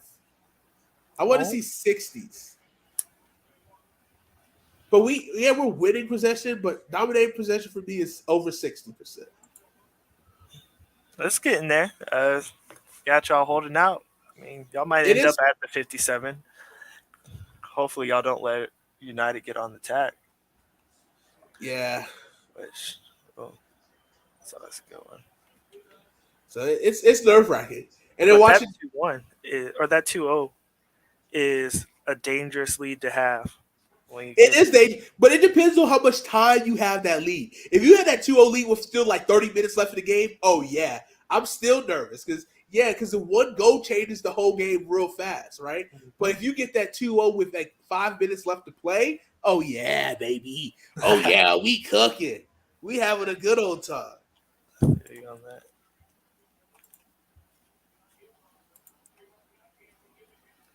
But sheesh. I think one thing too, I can credit watching football on Saturday mornings, which is becoming a nice little tradition for me, is just like getting up early on a Saturday. It's like especially if we got a 7:30 game, oh, disgusting.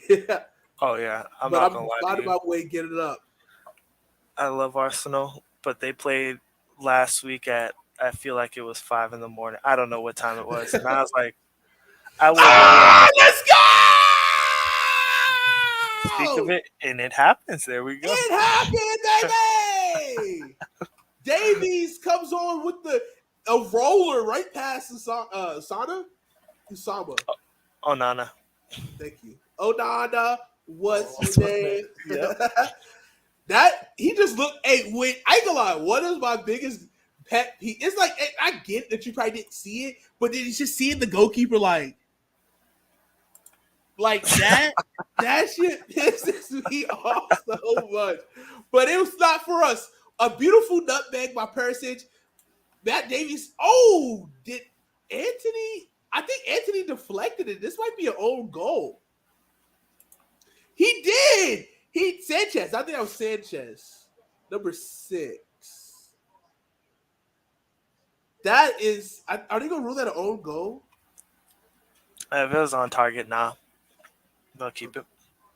Yeah, because he chipped it, but he tried to clear it, but he didn't have enough on it. Oh yeah, it's still a goal for him. Beautiful. Again, and that's another. Okay, we've had. Okay, so Sar was a goal for us. Sar was a goal for us. He's a midfielder, but we still haven't had any of our forwards score yet. So we That's continue. a weird one to have. Yeah, that's kind of like what Chelsea was last year. Like their right backs kept scoring for them last year. So that's insane. But hey, I can't even tell if Davies even actually hit it. He looked like he missed it almost. I can't even tell. There's a lot of trash on that side of the pitch. Oh, that's Martinez, excuse me, who did that. Mason Mount comes off. Pellistri comes on for Man United. And Marcus Rashford comes off. Which I haven't heard his name all day. He's been quiet. And Marcus Rashford, Marcus Rashford was the reason. Once he started scoring, I think he finished with like 10 to 15 goals last year. Yeah. And once he was on a scoring tear for a few games, that's when Man United really started to push settle things on. But I love this Tottenham team this year, man. This Tottenham team doesn't give me the anxiety that last year's Tottenham team has gotten. They have been playing fun football to watch. I'm seeing players who, according to Antonio Conte, weren't good enough for him be good. And it's like the confidence these players are playing with has been amazing. It has been absolutely amazing. Do you think Antonio was lit a pilot or a fire under them when he yelled? Well, see, okay, it's weird. Because with the Antonio Conte situation, oh shit, good save by Vicario going out there and getting that. See, hey, I can't wait for Twitter. I can't wait for Twitter post game so everyone can start. Hey, Vicario was great today. He has been. Let me not talk too much. But with Antonio Conte, right? They sit down. He really likes his wing backs, and we play counter football, which it could be. Oh, they did count it as an own goal. Dang, it's fine. So, but in which it's we didn't have the defensive players, because obviously defense was been a big struggle for us. And so he just sits back, and he was a very defensive-minded coach, which is fine. You know what I mean? You want to be that was one of our weaknesses. So it made sense. But it was just very boring football. It was tactical. Just get the job done. It's you do what you got to do in a fight and to get the points. He's winning on points. But a lot of times, though, we would break down. Teams would just break us down because we weren't that strong on the back line. And so... But he was good. He got us tactically good enough to where we were top 4. When we first came in, we were performing really well under him. But the biggest breakdown was that Daniel Levy wasn't getting him the players that he wanted. We were signing players he didn't even know who he was. Danjuma. I love this kid so much. He played for us last year. He scored a goal for us in the FA Cup. Smiling all the time, always hard work. He plays for Everton now. Everton signed him. He's such a great player. I just love him. He never got an opportunity to play. He only played in a couple of FA Cups, but he's like, oh, I don't know who this guy is. This is not who I wanted. So then it's like why are we signing players that your manager didn't sign off on, right? And so that was a big thing. So like I was like, okay, well if our front, yes, man, are solely coming on. Here we go. I mean, he come on for like 3 minutes, but hey, he get his first Premier League action for us. But like you know what I mean, like why are we doing that? And so that's why I was like, because being as like that mind of like being a GM mode is like. Dortmund scores in the 88th minute, finally. Double screen, baby. Dortmund's crowd is electric, dude. 80,000 every week with all those like flags, and then these motherfuckers be doing those flares and stuff in the stands. That's also great. But yeah, so that was my biggest issue. Like, I think Antonio Conte is a great manager. Like, he is phenomenal. But it was just, obviously, it was a disconnect between Daniel Levy and him. And he wanted better players. But he also, but at the same time, too, Antonio Conte does have an ego about him. And so it's one of those things to where it's like you kind of have to put up with either. Like, whose ego is going to win it? That's what it was a pissing contest. Damn! That was a foul like a shit. Ooh. I love the legs. We still got a lot of legs. But, oh, this is all our subs. Get out wide, get out wide, get out wide. There we go. But this thing, he's a great coach. I just think it was a good match fit. But I don't take anything away from him. It's just obviously his ego got the best of him. And obviously, he also did go through a lot of stuff off the pitch as well. I think he had the death of one of his best friends, who was actually an assistant coach for us as well. And he's had a lot of issues. He had health issues himself. So it was a lot of things that kind of contribute to the falling out. But I still think he's a great manager. Like if I was like a small to medium club, could save by Vicario. If I was a small to medium club, I would try to get Antonio Conte. He is a big fee manager, but like if you want to really take over, if you have a plan to just let him do his thing, he will get you championships. Like obviously he didn't get Spurs championships, but Spurs weren't trying to do the things that he needed us to do. Like it's been the same thing with like the last two. Like we try to 9 minutes of stoppage. Holy shit. But it's just like, you know what I mean? You have to be all in one accord to be like, okay, this is what we're going to do, and we're going to do it. This is the plan. Like, and I don't know, it didn't work out. But I love Ange Postecoglou. I love this guy. But I'm easy. I fall in love easily with anybody by teams. You know what I mean? Like, yeah, I feel you. He got the good old nod from Pep, and that's the thing too. Like, it's a different approach. Like the last couple managers, we went for like top managers in the world who's been fired. You know what I mean? It's like obviously they done well wherever they go, but it's like you want to go for the name brand. But how about let's try something that's like not so name brand, you know? And then you see what happens. And so far, so good for Ange right now. Let's say we got to wait till about November time. Really see how it goes from. I want to start to see how we play in the FA Cup, right? Like I want to see us in the Caburo Cup. Like I want to see us compete for titles this year, even though we're not going to be in Europe. Like I want to see us how seriously we take these competitions, because obviously you want to let your younger guys play, which I would love to see Valise play, and even Anthony Phillips, if Ashley Phillips, a young 18-year-old center back that we saw from Blacksburg. I want to see him play. But you know how who do we use as our front line to score? Like there's a lot of questions.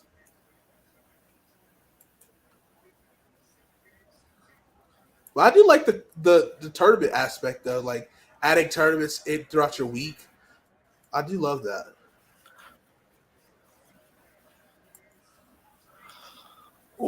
Which is, it's always fun to see those midweek tournaments. It gives you so much to watch that you're never bored. Yeah, but it is like it is also another thought of strategy was like, okay, like Newcastle, this is their first year in Europe in a while, and it's like, okay, so in Champions League, so like, how heavy do we go with the Champions League? Like, because obviously, you have to. I think you can have a bigger squad if you're a Champions League squad. So then it's like, okay, how much do we buy for depth? Like, how much depth do we spend in this, window, transfer window? Yeah, which is a great question. Oof. And then the spending portion: do you buy big players, or do you go with, like you said, the name brand, or try someone new, or just Right. pop onto the scene? Because I mean, obviously, with Champions League, you want to have someone who has some experiences. You don't want to take some, little dogs, some puppies into a big dog fight. You know what I'm saying? Yeah, You don't want to have that where it's like, dang, they kind of crumbled in the Champions League. But it's gonna be good to see because Manchester United, Newcastle, Arsenal, City. It's yeah, going to be good to see that how they all compete in there it will be. with I'm all the excited to every learn more club. teams. Like I'm still looking for a La Liga team. I would say my official team is Dortmund. Okay. For Bundesliga, maybe it could change. It could change, though. But I just like the squad. I just like Gio Reyna, and obviously they produce freaking uh, I like Holland. a factory type They squad. are, yeah. Christian Pulisic also went to the academy there, so it's like, I mean, they're always going to be a team that where it's like, okay, we know we have a strong academy. We're going to keep making our money through the academy, so we're going to get guys. I mean, they just sold Bellingham Mm-hmm. to Real Madrid, so and Which did you see the Real's story about him? no, about the players. They said he had an attitude. Yeah, they was like, thank God he's gone. I'm Yeah, like, sheesh. which that's And going to at be 19 funny. too, though. No, but he was doing a lot at 19. So I mean, it kind of Yeah, comes with the territory. Like, yeah. And that's what I feel about Gio. Like Gio, literally, if he would have played more in their final game last year for Dortmund, they would have won the Bundesliga last year. He literally came on and in 10 minutes got both of the assists for the goals for that tied the game. They needed the 3 points to beat uh Munich. Munich last year, but they only were able to come up with the tie, which was heartbreaking. So It was a great year last year for soccer. it was. Munich All fired the right. coach, which I thought that's who we were about to hire. But apparently, like people, one of his biggest flaws was that he kind of over tactical corrects. Like, he kind of like so in his head that he's like going chest against his own self. Oh, true. I can see that. Yeah. Yeah.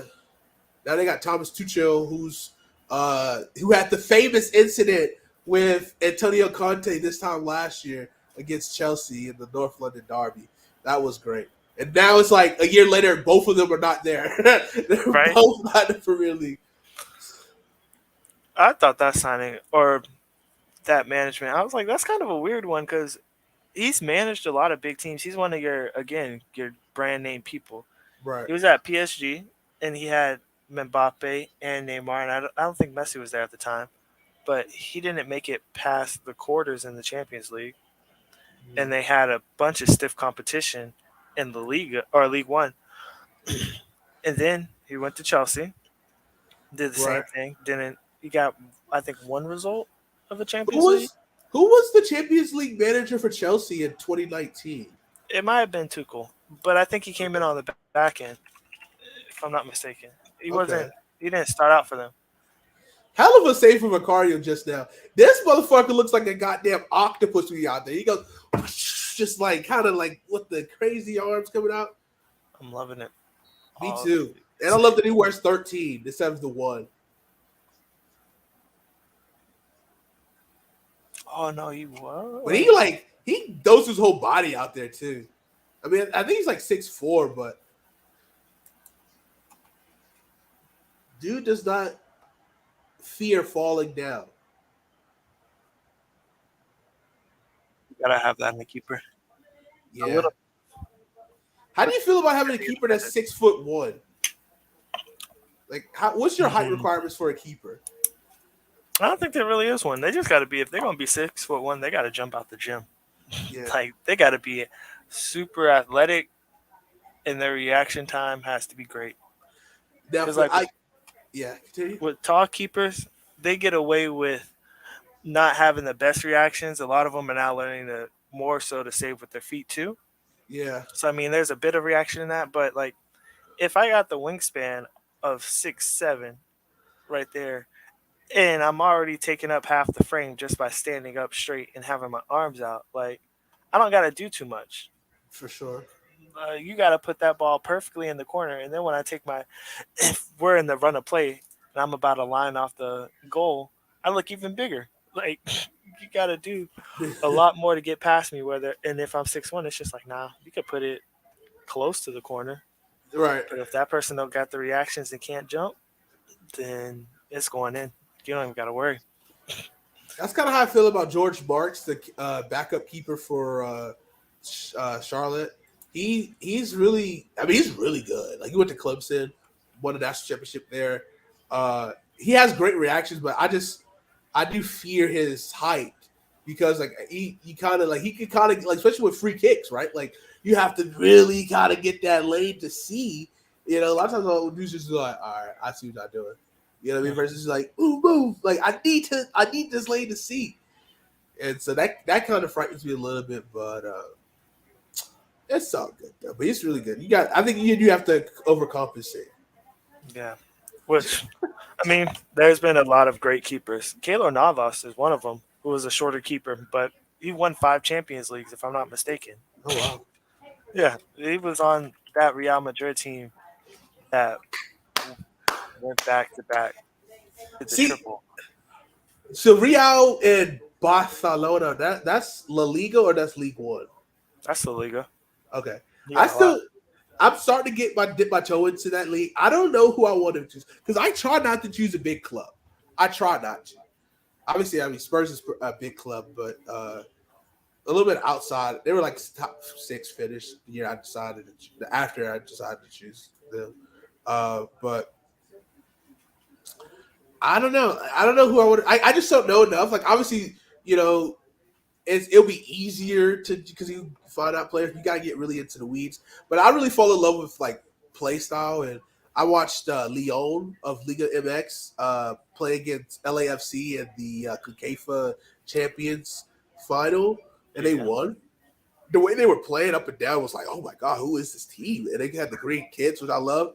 It's like, okay, like I'm a fan. Like, you got me. I'm a fan.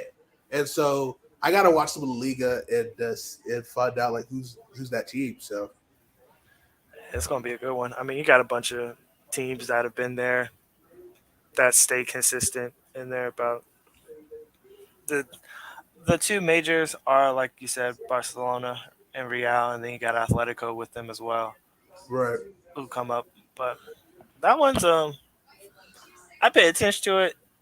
It's another one of those high scoring leagues, and they move the ball fluidly.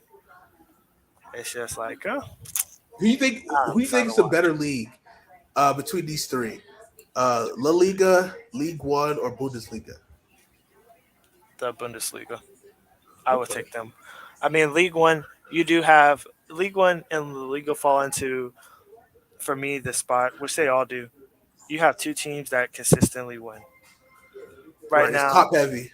yeah, Bayern Munich is the prime example of that. So it's odd that I will pick Bundesliga, but the competition for 2 through 5 in Bundesliga seems to be more.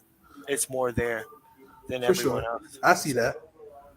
Like, and then I just like following, like I said, some of the players that come out of Red Bull, even with Dortmund. I know a lot of players that have come out of those systems, and then Borussia Mönchengladbach, that one as well. Yeah, I think it's also Byron Leviston too. I think that's what we were trying to get their center back as well. Tapsoba. We were trying to get him, Oh but yeah, they were driving a hard bargain. yeah, they're not gonna. I don't think they'll let him go for cheap. That man Yeah. is really good at this position. He helped them get all the way up to the final last year for Europa, Huh. and then which they sold Diaby, which I was like, okay, and they sold That's Diaby to Villa. and that's why I think they weren't hurting to sell because they made a big purchase or made a big acquisition to where they could sell somebody, make some money. So it's like, okay, we're good on money now. So like we don't need to do anymore. So Yep. That's which it's gonna be good to see Villa with Diaby and Watkins up there. We already saw a little bit of it, but just take hell some yeah. more time. So, So let's do a quick recap of this game, and then we'll get out of here. But thank you again, Nikhil, for hanging out with me today. And next week, I hope if you're free, man, we get Arsenal in the hot seat, and we'll yeah, have I'll you let you watch know it. about that. That would be a good one. So this game we got Tottenham Spurs versus Man United. First half, not a lot happening, right? So it was kind of very back and forth. Uh, chippy. Man United is very chippy in this game. A lot of red cards. Not red cards, excuse me, yellow cards.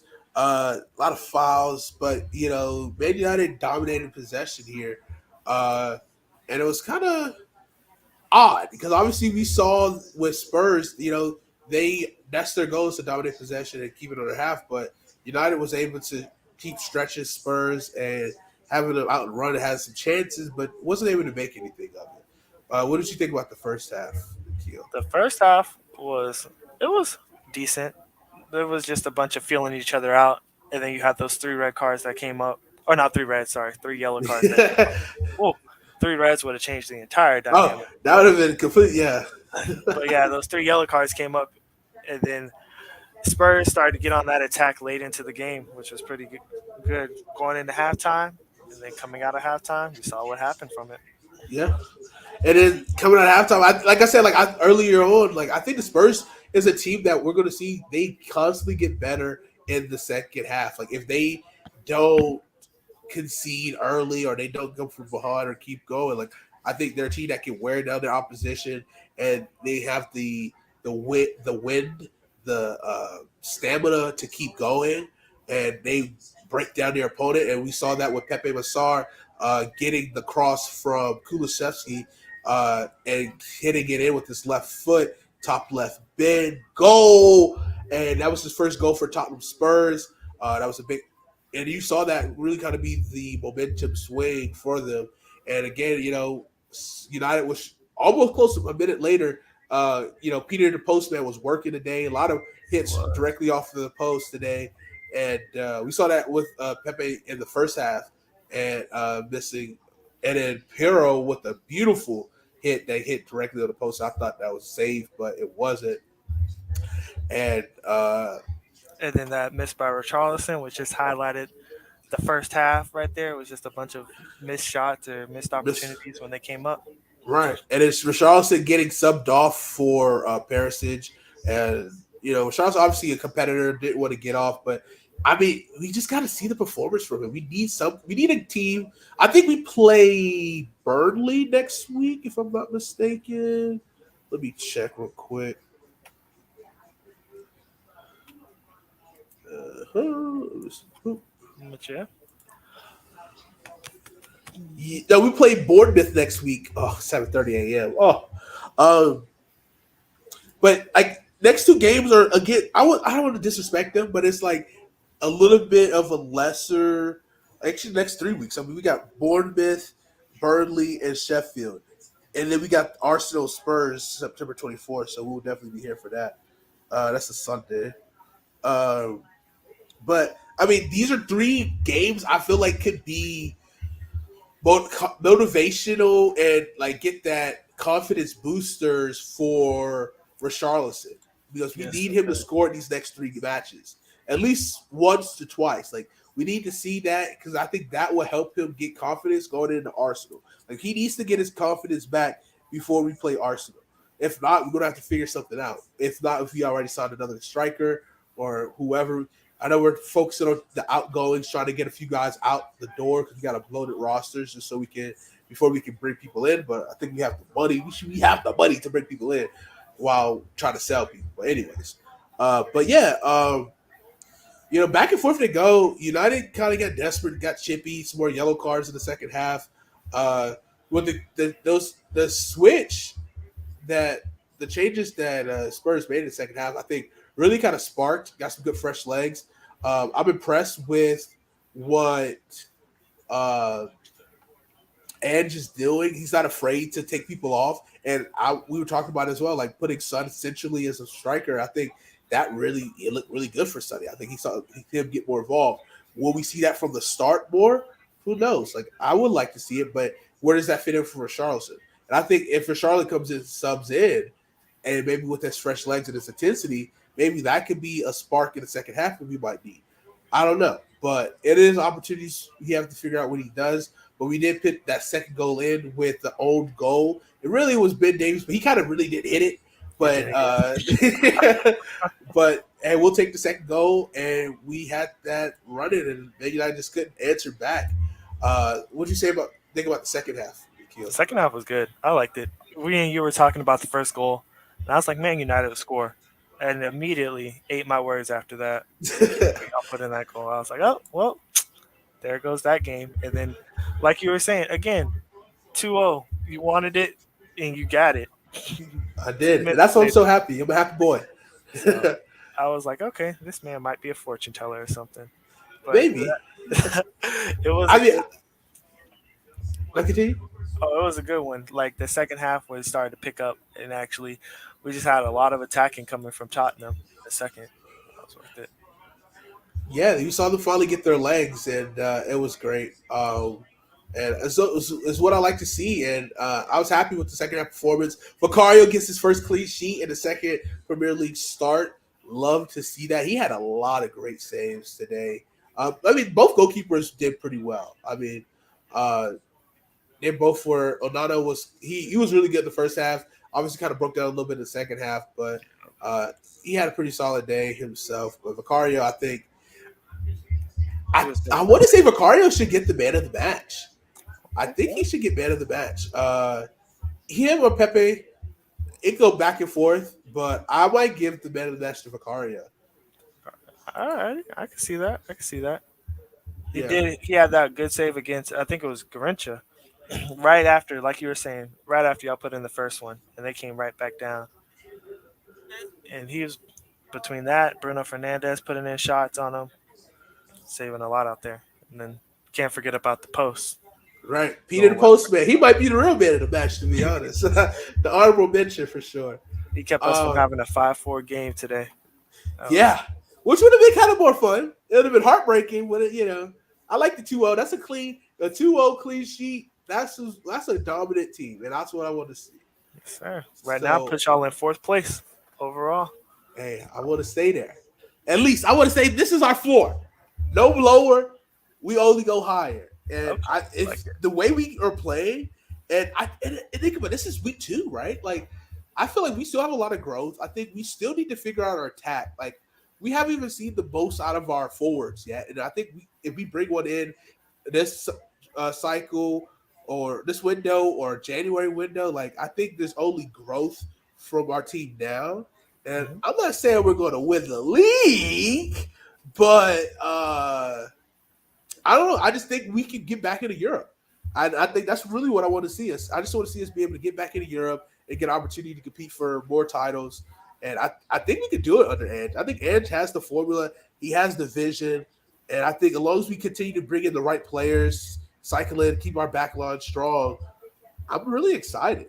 I'm really freaking excited. So there we go. Any final words for you, Nikhil? And you want to promote anything or let people know? Not anything to plug today, but it was great being on here. Yeah, man. I'm glad that you came. We'll definitely do this again. I mean, next week, if you're free, Arsenal versus Fulham, 10 o'clock on a Saturday, too. You guys play on Saturdays now? What's up with that? I know, right? That's crazy, but I'm excited for it because we got that. And then the week following, college football. College football. And yeah, you're invited as well to come hang out whatever you like. It'll be a great day of college football action, and we're excited. So thank you guys for watching this Man United versus Spurs watch along. I'm CJ, that's Nikhil. Be sure to follow us here. I hate to follow on Facebook, Twitter, Instagram, Twitch, all of that good stuff. And we'll be back next Saturday for Arsenal Fulham. It's going to be a great time. And Have a great rest of your day, guys, and we will catch you next time. Peace out. So yeah.